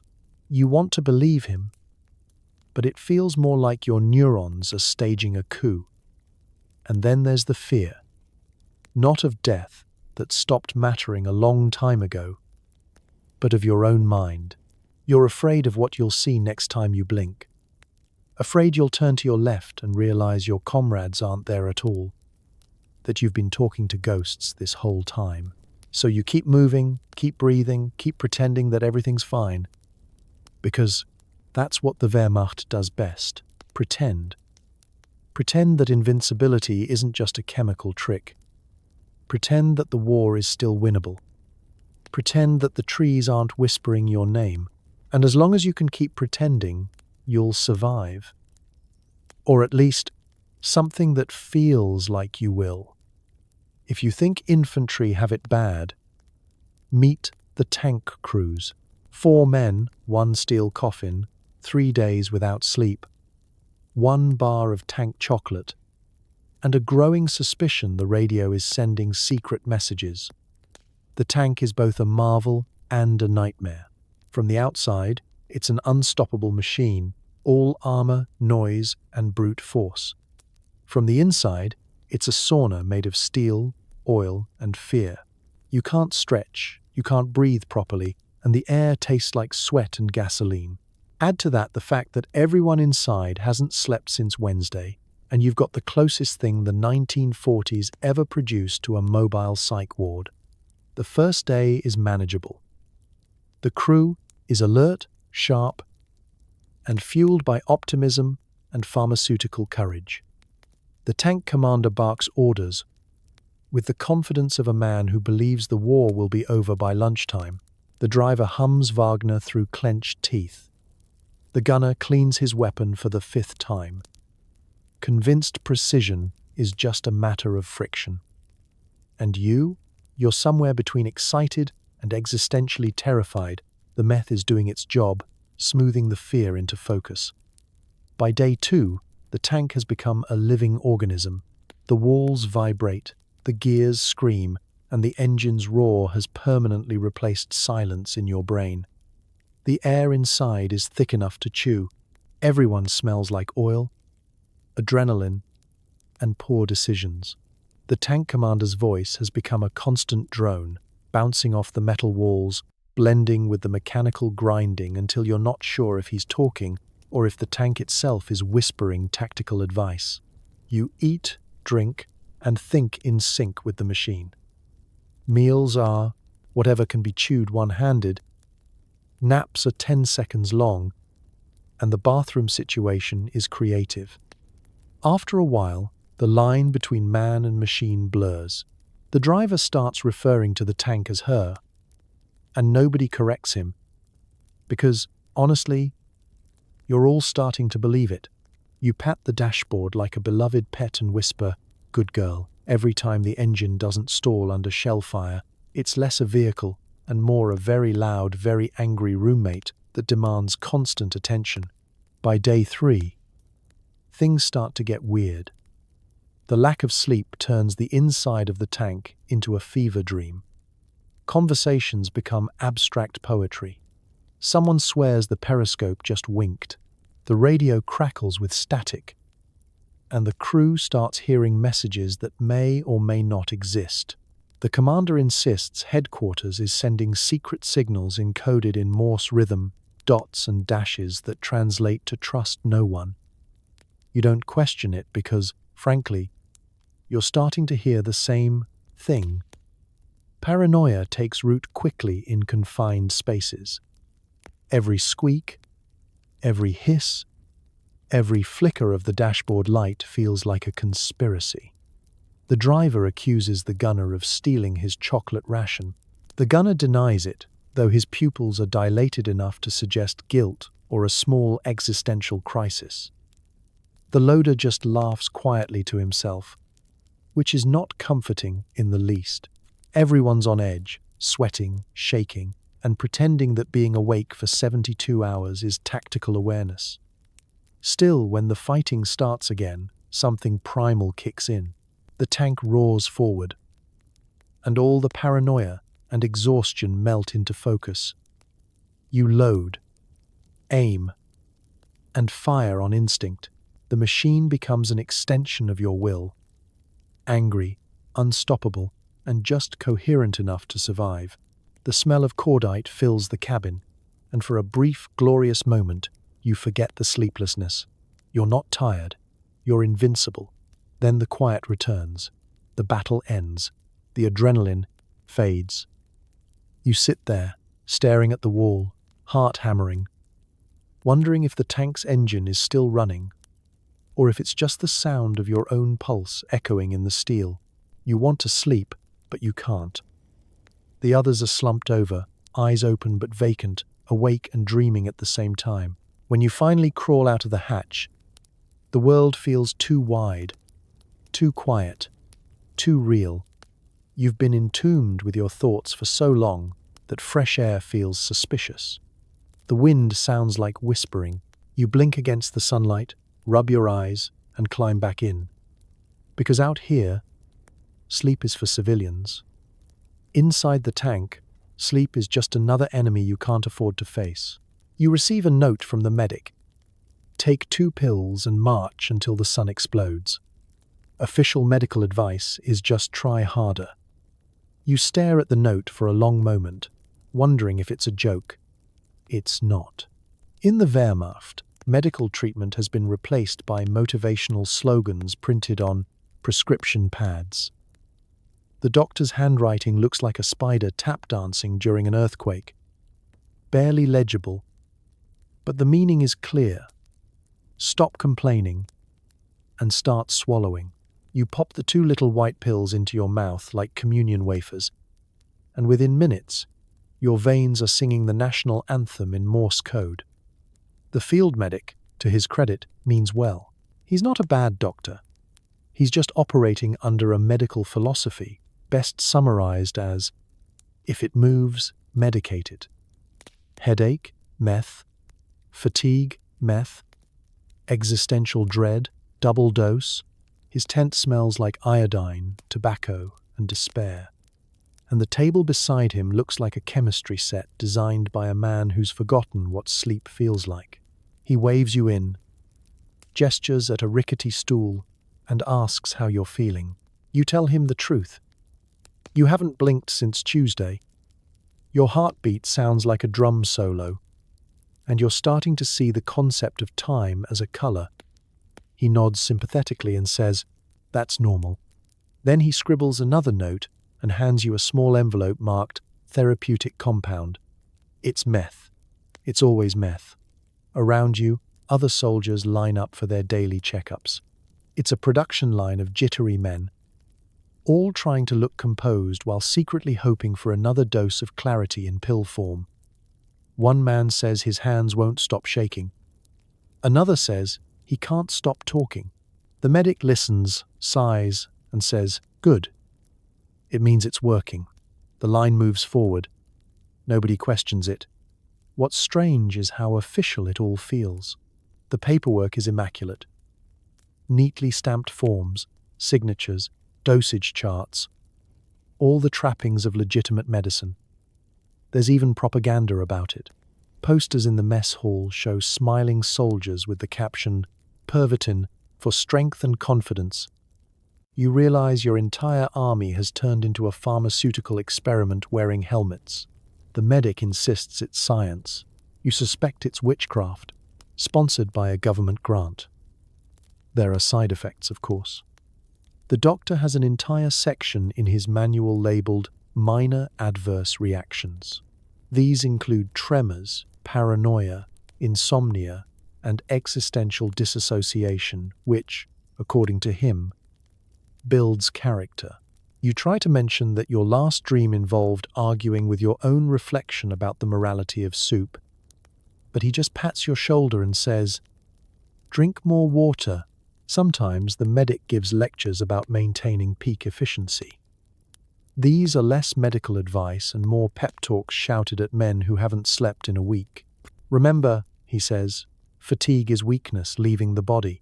You want to tell him that what's leaving your body is sanity. But he's already moved on to the next patient, prescribing amphetamines like they're breath mints. You start to wonder if the medic is even taking his own advice. His pupils are the size of saucers, and his hands shake so violently you're not sure how he manages to sign anything legibly. When he speaks, it's in a rapid-fire monologue about the future of warfare and biomechanical optimization. You suspect that at some point, he stopped being a doctor and became a prophet of sleeplessness. Later that night, you lie in your bunk, still buzzing from your treatment. The tent is quiet except for the faint rustling of 1,000 restless thoughts. You stare at the ceiling, thinking about the doctor's note again. March until the sun explodes. You laugh softly, then stop, because you're not entirely sure it was a metaphor. The next morning, you see him again.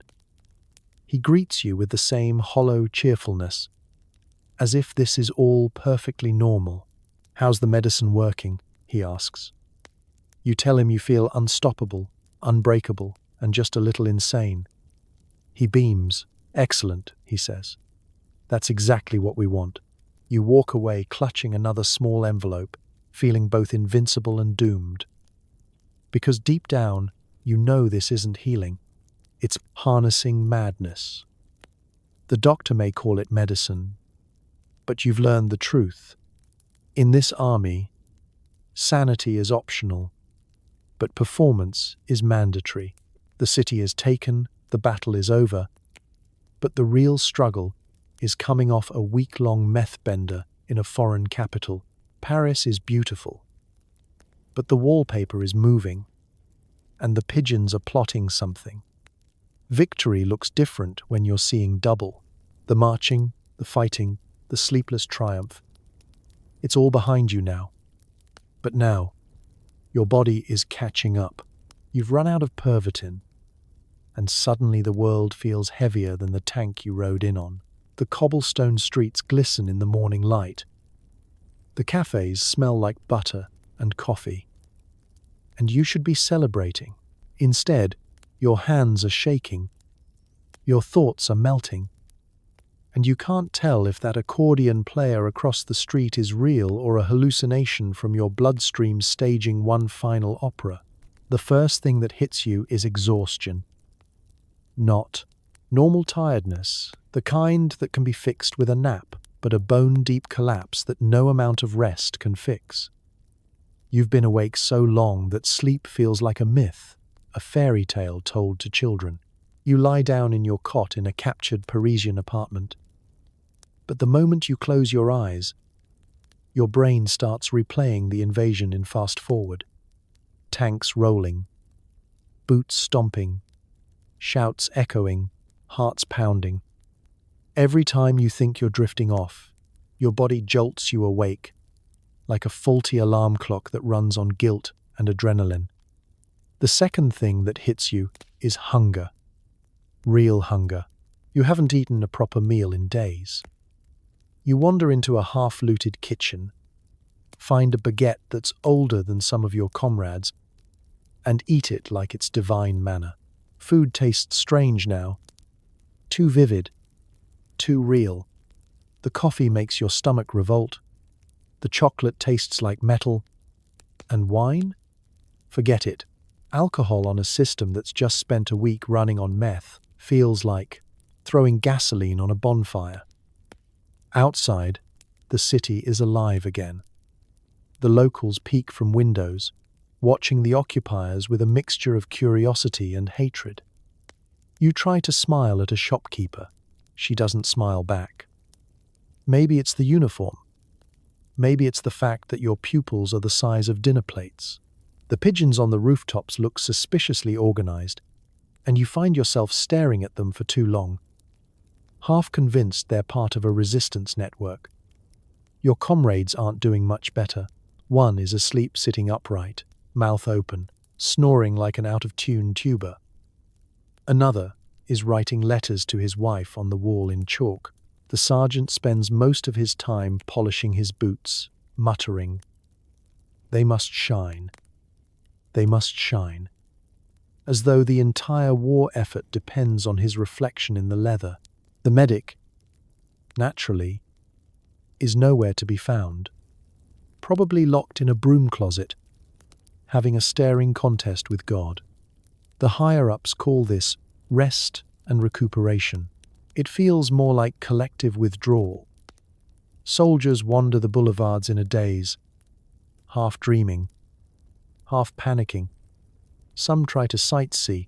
You see a few men at the Eiffel Tower, staring at it with the intensity of scientists observing an alien artifact.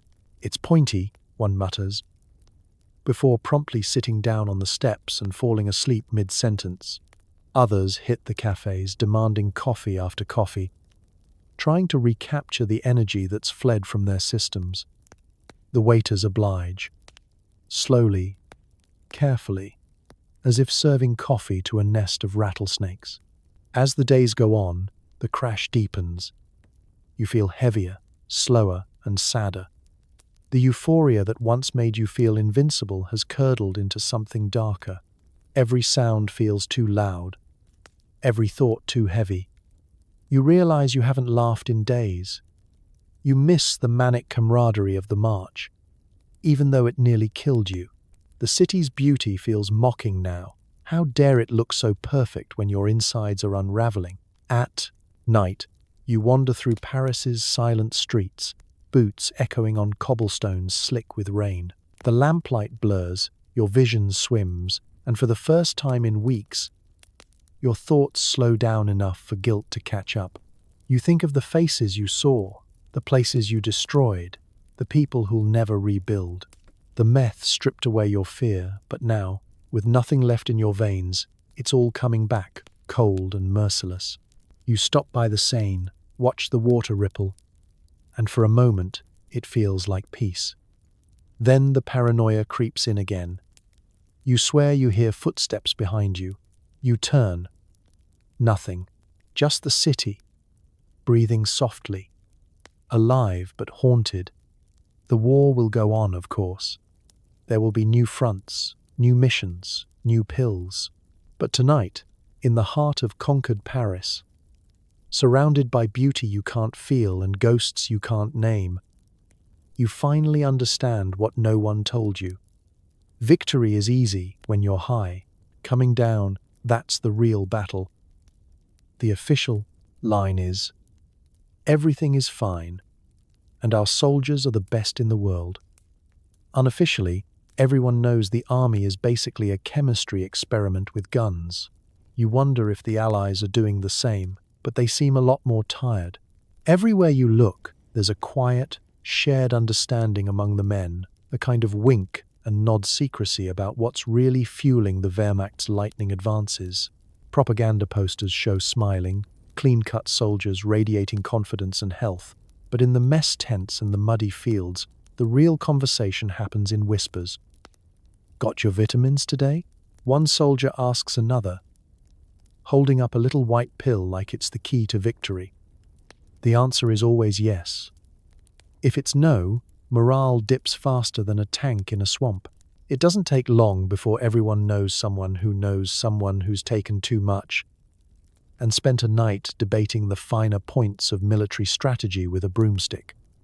You see it in the jittery eyes, the endless energy, the sudden bursts of laughter at nothing, and the group-wide collapse that follows when the supply chain hiccups. Just tired, everyone says. But nobody's buying it. Not when the guy next to you just reorganized his pack for the 7th time this morning, or when your squad mate can recite the entire field manual backward in French. You start to notice who's good at hiding it. The officers, naturally, become masters of plausible deniability. They lecture on discipline and composure, all while secretly popping Pervitin under the table. The medics hand out supplements with the cheerful detachment of carnival barkers, and nobody ever asks what's in them, not out loud. The official medical records mention fatigue and stress. But you know what the real prescription is? A pharmaceutical solution to the problem of being human in a war that never sleeps. Rumors swirl about what's going on in the Allied camps. Are the Brits secretly dosing their tea? Is the French wine laced with something more than grapes and optimism? Are the Russians running on vodka and raw determination? Or is there some kind of Siberian route the rest of Europe doesn't know about? Whenever you actually meet Allied prisoners or patrols, though, they just look exhausted, worn out in the old-fashioned way. You try to spot the telltale signs: shaking hands, too bright eyes, the haunted look of someone who hasn't slept since the invasion, but mostly you see bone-deep fatigue.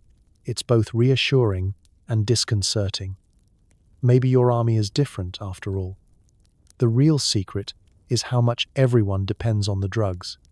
The line between rumor and reality gets blurrier every day. Some men claim the pills are just to help with focus. Others call them courage in a capsule. But every now and then, someone confides in a low voice, it's not courage, it's panic in a bottle. You share stories of the man who stayed awake for 4 days and ended up trying to arrest a scarecrow for espionage. Or the tank crew who got lost circling a single field because their sense of direction was running in fast forward. There's a layer of guilt beneath the jokes. You wonder if your victories count when half the credit goes to chemistry. Are you really braver, stronger, faster, or just better medicated?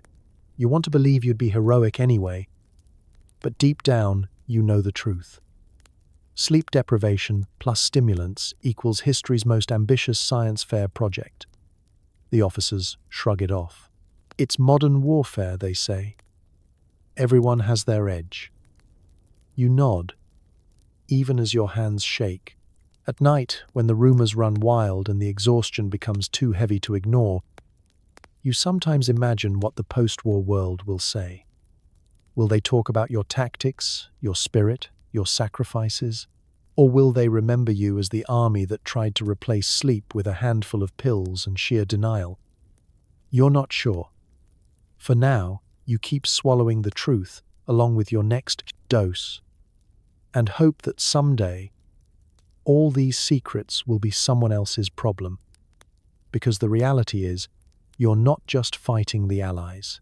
You're fighting the enemy within.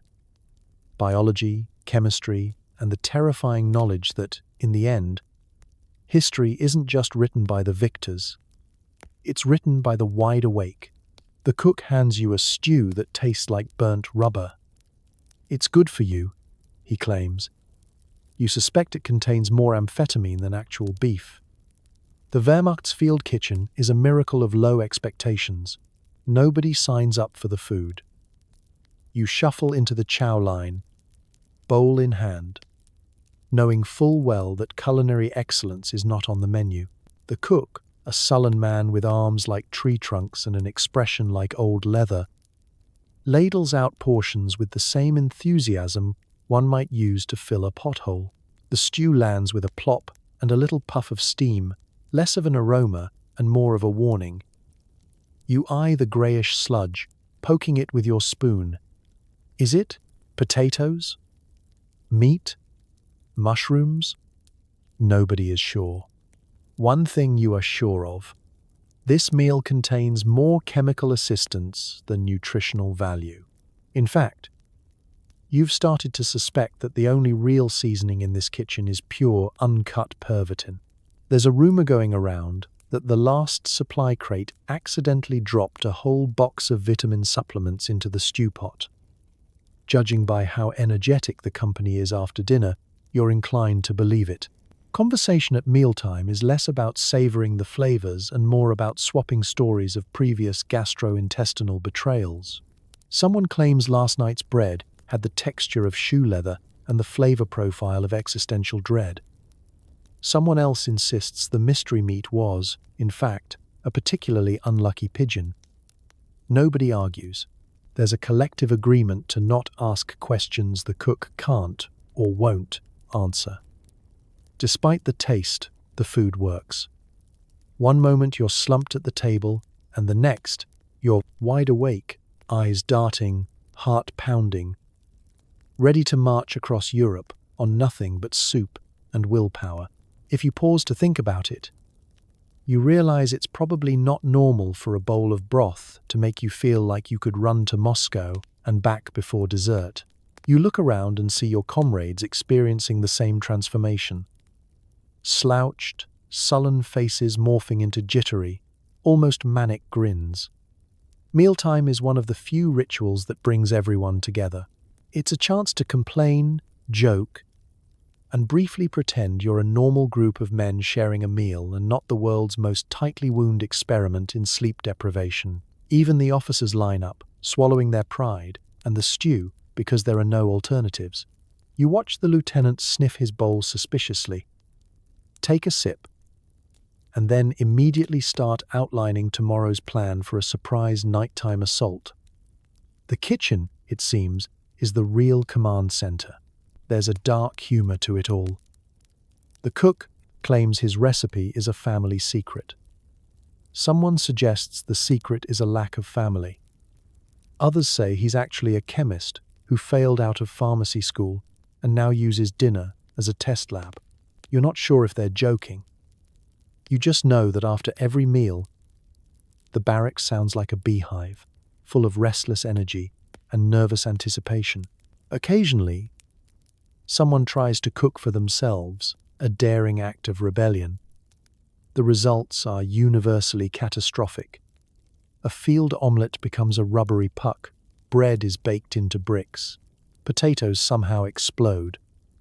You all agree it's better to let the cook experiment with the meth than try your own hand at culinary chemistry. At least he knows how much is too much.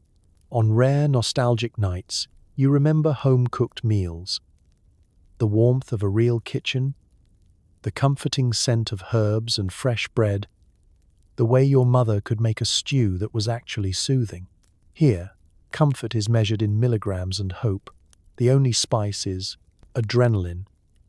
And so, you scrape your bowl clean, stomach buzzing with a combination of hunger and motivation. You nod to the cook, who grunts in response. You may not have had a real meal, but you're ready. Ready to march, to fight, to vibrate your way through another endless night. Welcome to the field kitchen, where every meal is an experiment and every soldier is a test subject with a spoon. Someone mistakes a tree for an enemy tank. The artillery unit is convinced the cows are spies.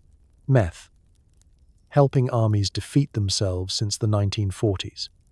You'd think that an army high on stimulants would be sharp, focused, and efficient. And in the beginning, that's true. The first few days of alertness make you feel like a machine, hyper-aware, unstoppable.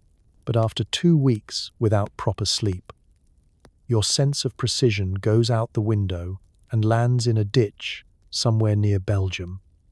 What's left is an army of men so overstimulated they can't tell the difference between a French haystack and an advancing enemy column.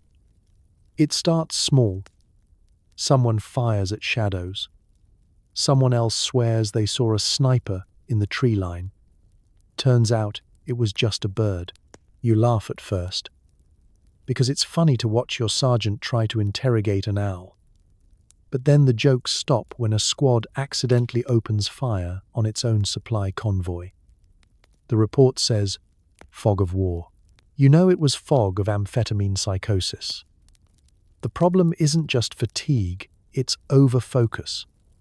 When your brain is running on rocket fuel, every detail feels urgent. The flicker of light in the distance, enemy signal, a bush rustling in the wind, ambush. The sound of your own heartbeat, clearly artillery in disguise. You end up seeing everything, reacting to everything, and understanding nothing. One night, your unit spends an hour creeping through a field to flank what turns out to be a scarecrow. Someone even throws a grenade just to be sure. The scarecrow wins the engagement. Artillery crews are the worst offenders. With their hands shaking from sleeplessness and their pupils the size of saucers, they'll fire at anything that moves or breathes or exists. You've seen shells land a mile off target, followed by confident cheers. Direct hit. They don't even look up from reloading. One battery once spent an entire evening trying to destroy a camouflaged bunker that was, upon closer inspection, a perfectly innocent farmhouse. The farmer was not amused. You've learned to distrust the phrase, "I'm sure I saw something," because by now you've seen a lot of things. Moving trees, glowing clouds, a marching column that turned out to be your own shadows at sunset. One soldier claims he saw a ghost battalion marching in perfect formation through the fog. Nobody can decide whether to laugh or salute. The chaos bleeds into everything. Maps are read upside down. Coordinates are mixed up. The captain issues an order to advance to the crossroads, and half the unit heads north while the rest confidently march south, both sides convinced the other is the enemy. When they meet, it's a miracle nobody dies, just a lot of shouting, confusion, and one very angry cow caught in the crossfire. The officers try to maintain control, but they're as strung out as the rest of you. The commander's hands tremble as he points at the map, insisting the enemy is everywhere, everywhere. You suggest taking a break, maybe sleeping for an hour. He glares at you like you've proposed treason. Sleep, he says, is for civilians. You don't argue, mostly because he's holding a pencil like a dagger, and you're not convinced he knows the difference. Every accident gets filed under unavoidable circumstances. No one mentions the real cause. A combination of exhaustion, paranoia, and industrial-strength methamphetamine. The propaganda machine keeps humming, insisting the army is disciplined and invincible. You know better. You've seen a tank driver mistake his reflection in a puddle for an enemy vehicle and fire at it. You've seen a squad waste half its ammo shooting at the moon, and yet, somehow, the army keeps moving forward, half delirious, half dreaming, fueled by the same chemical cocktail that makes every hill look like a fortress and every cow look like a spy. The true miracle of the Blitzkrieg isn't its speed. It's that, despite all the chaos, you somehow haven't accidentally declared war on the weather. So you keep marching, eyes wide, finger twitching on the trigger, wondering if the next shadow you see is the enemy or just your sanity trying to wave goodbye. The war slows down, the pills run out. Suddenly, the squad is exhausted, cranky, and inexplicably sad about everything, including the weather and the lack of more pills. For the first time in what feels like years, there's silence. No artillery, no engines, no barking orders, just the quiet hum of wind and the occasional cough from a soldier trying to remember what lungs sound like without smoke and adrenaline. The fighting is over, or close enough to pretend it is. But peace, it turns out, is not relaxing when your nervous system is still convinced it's sprinting through France. The withdrawal hits like a delayed ambush. You wake up, finally, and realize that you're still tired. Not just slept 4 hours tired, existentially tired. Your limbs feel like they're made of concrete. The euphoria that once made you believe you could single-handedly win the war has dissolved into a swamp of exhaustion and regret. You'd cry about it, but you're too tired to remember why. Everyone's crashing at once. The once invincible soldiers of the Blitzkrieg are now a collection of drooping, irritable zombies. Tempers flare over nothing. Someone sighs too loudly, and it almost starts a fistfight. The cook accidentally burns the bread again, and half the camp reacts like it's an act of war.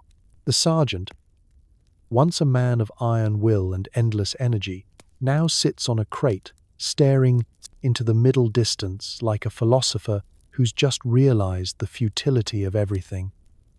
Sleep comes, but not gently. It's not rest, it's collapse. Men fall asleep mid-conversation, mid-meal, even mid-sentence. You see one soldier doze off while standing, leaning slightly forward until gravity politely takes him to the ground. The dreams are chaotic. Gunfire, laughter, disjointed images of home. Sometimes you wake up screaming. Sometimes you don't wake up at all until someone shakes you, convinced you're dead. The body doesn't know what to do without the chemicals. Your heart, used to sprinting at 120 beats per minute, now sulks at a sluggish rhythm. You feel hollow, like someone's turned off the lights inside your skull. Food tastes wrong, colors look dull, and laughter feels forced. It's like the world's been drained of contrast. The medics, who once gleefully handed out pills like candy at a carnival, now avoid eye contact. Supply shortage, they mutter, though everyone knows what's really happening. The army's realizing that their miracle drug has turned half their soldiers into twitchy insomniacs with the emotional range of a wet sock. The doctors start talking about gradual detoxification, which translates roughly to, "Good luck, gentlemen. Hope you survive the next few weeks." You find yourself missing the madness, the unstoppable energy, the conviction, the feeling of purpose, even if it was chemically induced. Now, the silence feels oppressive. The days stretch on endlessly. Without constant motion, your thoughts catch up. And that's worse than any battle. You remember things, faces, screams, the smell of burning, and you can't distract yourself with marching or meth anymore. Letters home take a different tone. Gone are the frantic reassurances and manic optimism. Now, you write slowly, pens dragging over paper, words heavy and uncertain.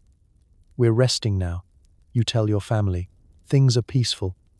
But you don't mention how the quiet feels suffocating, or how your hands still shake when you hold the pen. In the evenings, the squad gathers around a dying fire, talking softly. The bravado is gone. The laughter is quieter now, tinged with weariness. Someone jokes about missing the vitamins, and everyone chuckles, but nobody smiles. You all know what those pills gave and what they took. Peace isn't what you expected. It's slower, sadder, more complicated. You've traded speed for stillness, and neither feels natural anymore. The war outside may have ended, but inside, it lingers, a low hum beneath the silence, a ghost of momentum that refuses to fade. And so, as you lie awake under the vast, indifferent sky, you realize that coming down from war is its own kind of battle. The world is calm again, but you aren't. You close your eyes, trying to rest, knowing it'll take years before your body and your mind finally believe that the fight is really over. You're back in civilian life. You can't sleep, you can't focus, and coffee just doesn't cut it anymore. You stare out the window, wondering if anyone else misses the clarity of a really good meth bender, while also missing your teeth. Civilian life was supposed to be the reward. Peace, routine, quiet nights, and familiar faces. But after years of running on adrenaline and army-issued amphetamines, normal feels anything but. The world moves at a snail's pace, and you, once the fastest thing on two legs, are stuck idling in neutral. The local bakery is open, the neighbor waves, and your wife leaves flowers on the table. Still, you can't shake the feeling that you've come home to a world built for someone else. Sleep is the first problem. After months, maybe years, of chemically denying your body's need for rest, you lie awake for hours, eyes wide in the dark. The ceiling creaks. The dog snores. Every distant sound becomes a phantom memory from the front. Your mind paces like it's still waiting for the next barrage or the next set of orders.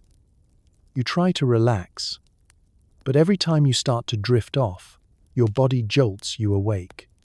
Old habits die hard, especially when they're stitched into your bones. Daytime brings its own challenges. Coffee, which once fueled all of Europe, now tastes weak and pointless. You drink 3 cups before breakfast and barely feel a flutter. At work, your hands shake and your thoughts drift, unable to focus on the numbers in front of you.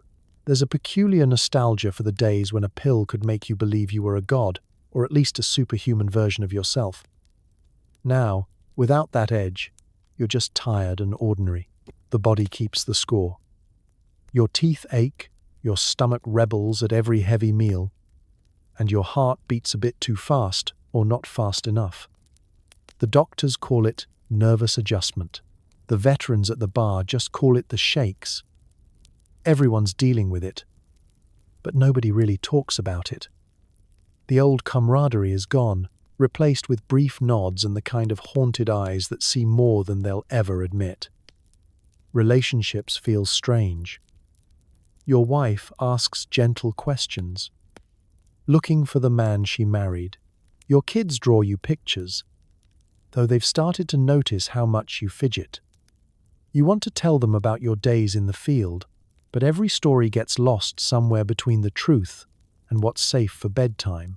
You write letters to old friends, hoping they'll understand, but most of them are wrestling their own ghosts. Sometimes you bump into a fellow veteran at the market. There's a quiet understanding, a small, tight smile, a quick handshake, a look that says, "You too?" Addiction lingers, a ghost at your elbow. Some nights you stand in the bathroom, staring at your reflection, tempted by whatever the local pharmacy can offer. You tell yourself you can manage, that you're tougher than this, but every now and then you dream of the pills, of feeling truly awake, just once more before the crash. The memory is both thrilling and terrifying, the promise of clarity shadowed by the cost you've already paid. Society moves on. The war becomes a story, a chapter in the history books. You're supposed to move on too. But sometimes, out of nowhere, The smell of diesel or the crackle of static on the radio pulls you back. For a moment, you're 20 years old again, invincible and invulnerable. And then reality settles in. Aching joints, missing teeth, the quiet ache of everything you left behind. Recovery is a slow march. One foot in front of the other. You learn to savor small comforts. A good meal, a kind word, the warmth of sunlight through the window. There are days when you feel almost normal. There are nights when the restlessness still wins. But you keep going, hoping that one day your body and mind will remember how to feel at home in a world where the only high is peace. And in the quiet moments, you wonder, was it worth it? Would you trade that relentless, bright clarity for the sleepy, gentle muddle of real life? In the end, you don't have an answer. You just breathe and wait and hope that peace, real peace, will eventually catch up with you. The officers gather for the daily briefing. Everyone is wide-eyed, irritable, and slightly vibrating. Maps are unrolled with unnecessary force. Plans are drawn up at 4 a.m. when the only thing more unstable than the Eastern Front is the collective blood pressure in the room. Someone suggests a flanking maneuver that, upon sober review, will turn out to be an extremely detailed doodle of a goose. There's an energy in the briefing tent, a kind of twitchy tension that can only come from a dozen grown men who haven't slept for 3 days and are living on a blend of government-issued meth and the world's worst coffee.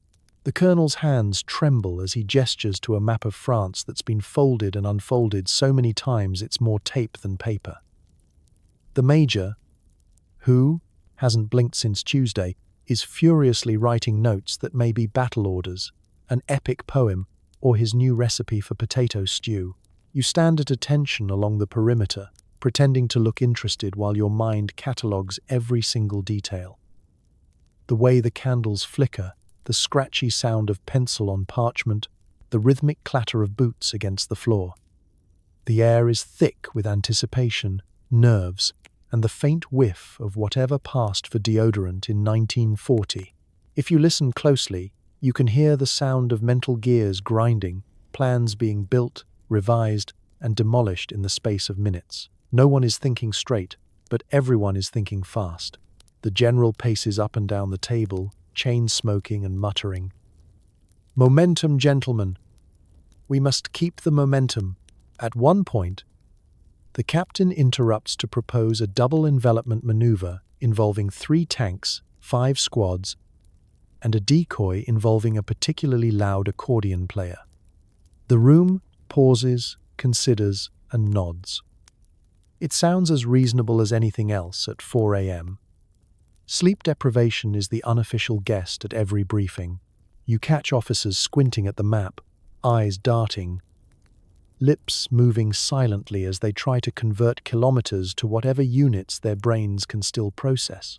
Every so often, someone's hand jerks, sending a cup of coffee flying across the table, splashing over top-secret notes and adding an extra level of urgency to the proceedings. There are, naturally, outbursts. The lieutenant explodes over a missing pencil.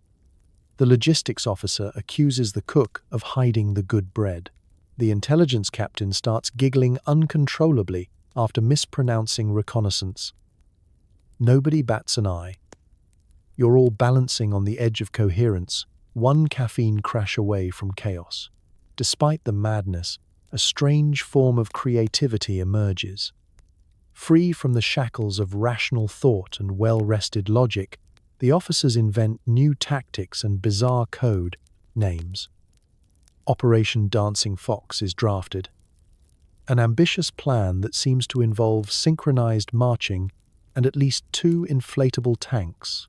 No one points out that it's raining, and that half the men involved haven't marched in a straight line since breakfast. The orders are issued with wild-eyed enthusiasm. Plans are copied, stamped, and dispatched to the line, sometimes with hand-drawn cartoons in the margins, a goose here, a stick figure running from an imaginary enemy there. There's no time for second-guessing. Once an order is out, it's gospel, no matter how much of it is inspired by actual strategy and how much by hallucinations of a talking field mouse. You wonder what the enemy would think if they could see this. Germany's finest strategists shivering, arguing and doodling livestock while revolutionizing warfare at the speed of amphetamines. Maybe they'd laugh, maybe they'd worry. The briefing finally breaks up as the sun rises, painting the tent in a pale, sickly light. The officers shuffle out, some still mumbling orders, others already forgetting the plan they just approved. You file out behind them, equally uncertain whether you're marching to victory or to another round of sleep-deprived improvisation. One thing's for certain, leadership in the Wehrmacht runs on more than just discipline and willpower. Out here, it runs on stimulants, stubbornness, and a steady supply of caffeine. As you step back into the daylight, you realize the only thing more dangerous than a tired officer is a tired officer with a brilliant new idea and half a map covered in doodles. You finally make it to the field medic after spraining an ankle, losing your voice, and possibly seeing the Virgin Mary in a puddle. The diagnosis? Fatigue? The prescription? More meth. You're handed 3 white tablets and told, "This should help you sleep." You're not sure if this is irony or just how German medicine works in 1941. The field hospital is a surreal blend of chaos and calm, like a regular hospital, but with more mud, more shouting, and a lot less hope. The tents are patched together from whatever canvas and optimism could be found that week. Inside, there's a smell you'll never quite forget: antiseptic, sweat, and whatever stew the cook tried to improve with vitamin supplements. You sit on a rickety cot, waiting your turn, surrounded by men who look every bit as exhausted and confused as you feel. The medic, for his part, does his best. He's running on 2 hours of sleep, a half-dozen sample pills, and an unbreakable belief in German ingenuity. He checks your ankle, frowns, then shrugs. "You'll walk it off," he says. "You always do." He listens to your chest, makes you say, "Ah," and then glances at the medical chart. Ah, yes. Classic case of Kriegsmüdigkeit. War tiredness. I know just the thing. He rummages through a battered kit and hands you a few more of those magic tablets. Pervitin, the German army's one-size-fits-all miracle cure. Other men around you are getting the same treatment. One is coughing so hard he can't speak. Another is seeing double, convinced there's a twin squad somewhere in the next tent. Someone's hands are shaking like they're trying to conduct an orchestra. To each, the answer is the same. Take these. If it doesn't help, take a few more. If you start seeing angels, maybe slow down. You want to ask if anyone's ever actually recovered in this place. But the medic has already moved on to the next patient. There are bandages, yes. There's soup, sometimes. But mostly, there's an endless river of little white pills, each one promising energy, focus, and the chance to make it through one more night. You watch as another soldier pops his dose with the solemnity of a man taking communion, then sits back with wide, unblinking eyes, waiting for the rush. Outside, wounded men limp in, are patched up, and march out again in a cycle as regular as the sunrise. Some seem to have injuries that defy logic, blisters on their blisters, voices lost to the wind, headaches that could flatten an ox. You overhear one medic mutter, "There's no cure for the war, but at least there's a pill for everything else." It's both a joke and a warning. You compare it to modern medicine, where rest, fluids, and a stern talk from a doctor are standard. Here, the advice is, don't worry, you'll be marching again by sundown. You try to rest, but your body is buzzing with energy and anxiety. You close your eyes, but all you see are swirling patterns and the outline of the Virgin Mary, still waving from the puddle. The irony is that nobody's actually getting better. The pills keep you moving, but the injuries, fatigue, and madness pile up. By the time you leave the tent, your ankle still hurts, your voice is gone, but your hands have stopped shaking. For now, the medic waves you off, already treating the next casualty, his own eyes wide and haunted. You limp out of the hospital, more awake but less sure of your sanity. Another night, another dose, another half-step closer to Berlin, or the nearest nervous breakdown. And as you rejoin your squad, you realize the German field hospital doesn't heal. It simply delays. Delays the pain, the collapse, the reckoning. Until then, you march. Because in 1941, the only real cure is movement and more pills. So tonight, as you slip into your soft, clean bed, maybe with a white noise fan humming and not a single sergeant screaming at you to roars, just take a slow, grateful breath.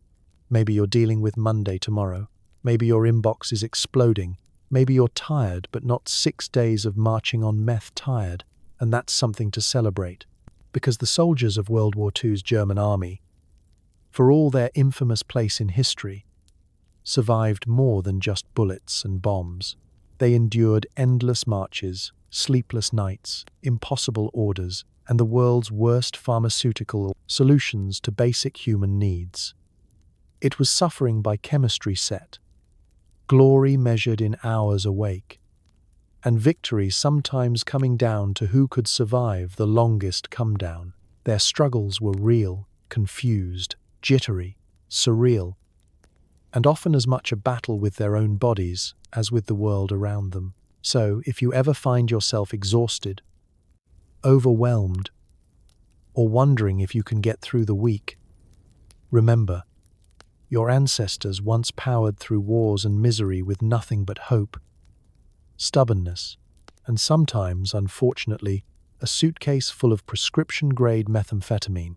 History, at its core, is the story of people who refused to quit, people who, against all logic, kept going through hardship, hallucinations, and terrible field coffee. People are, if nothing else, stubborn, ridiculous, and occasionally running on a little too much extra energy. So tonight, as you close your eyes, be grateful for the comfort of sleep, the miracle of modern medicine, and the fact that the only thing you need to get through tomorrow is a good night's rest. May your dreams be peaceful, your coffee be legal, and your Mondays be blessedly boring. Good night.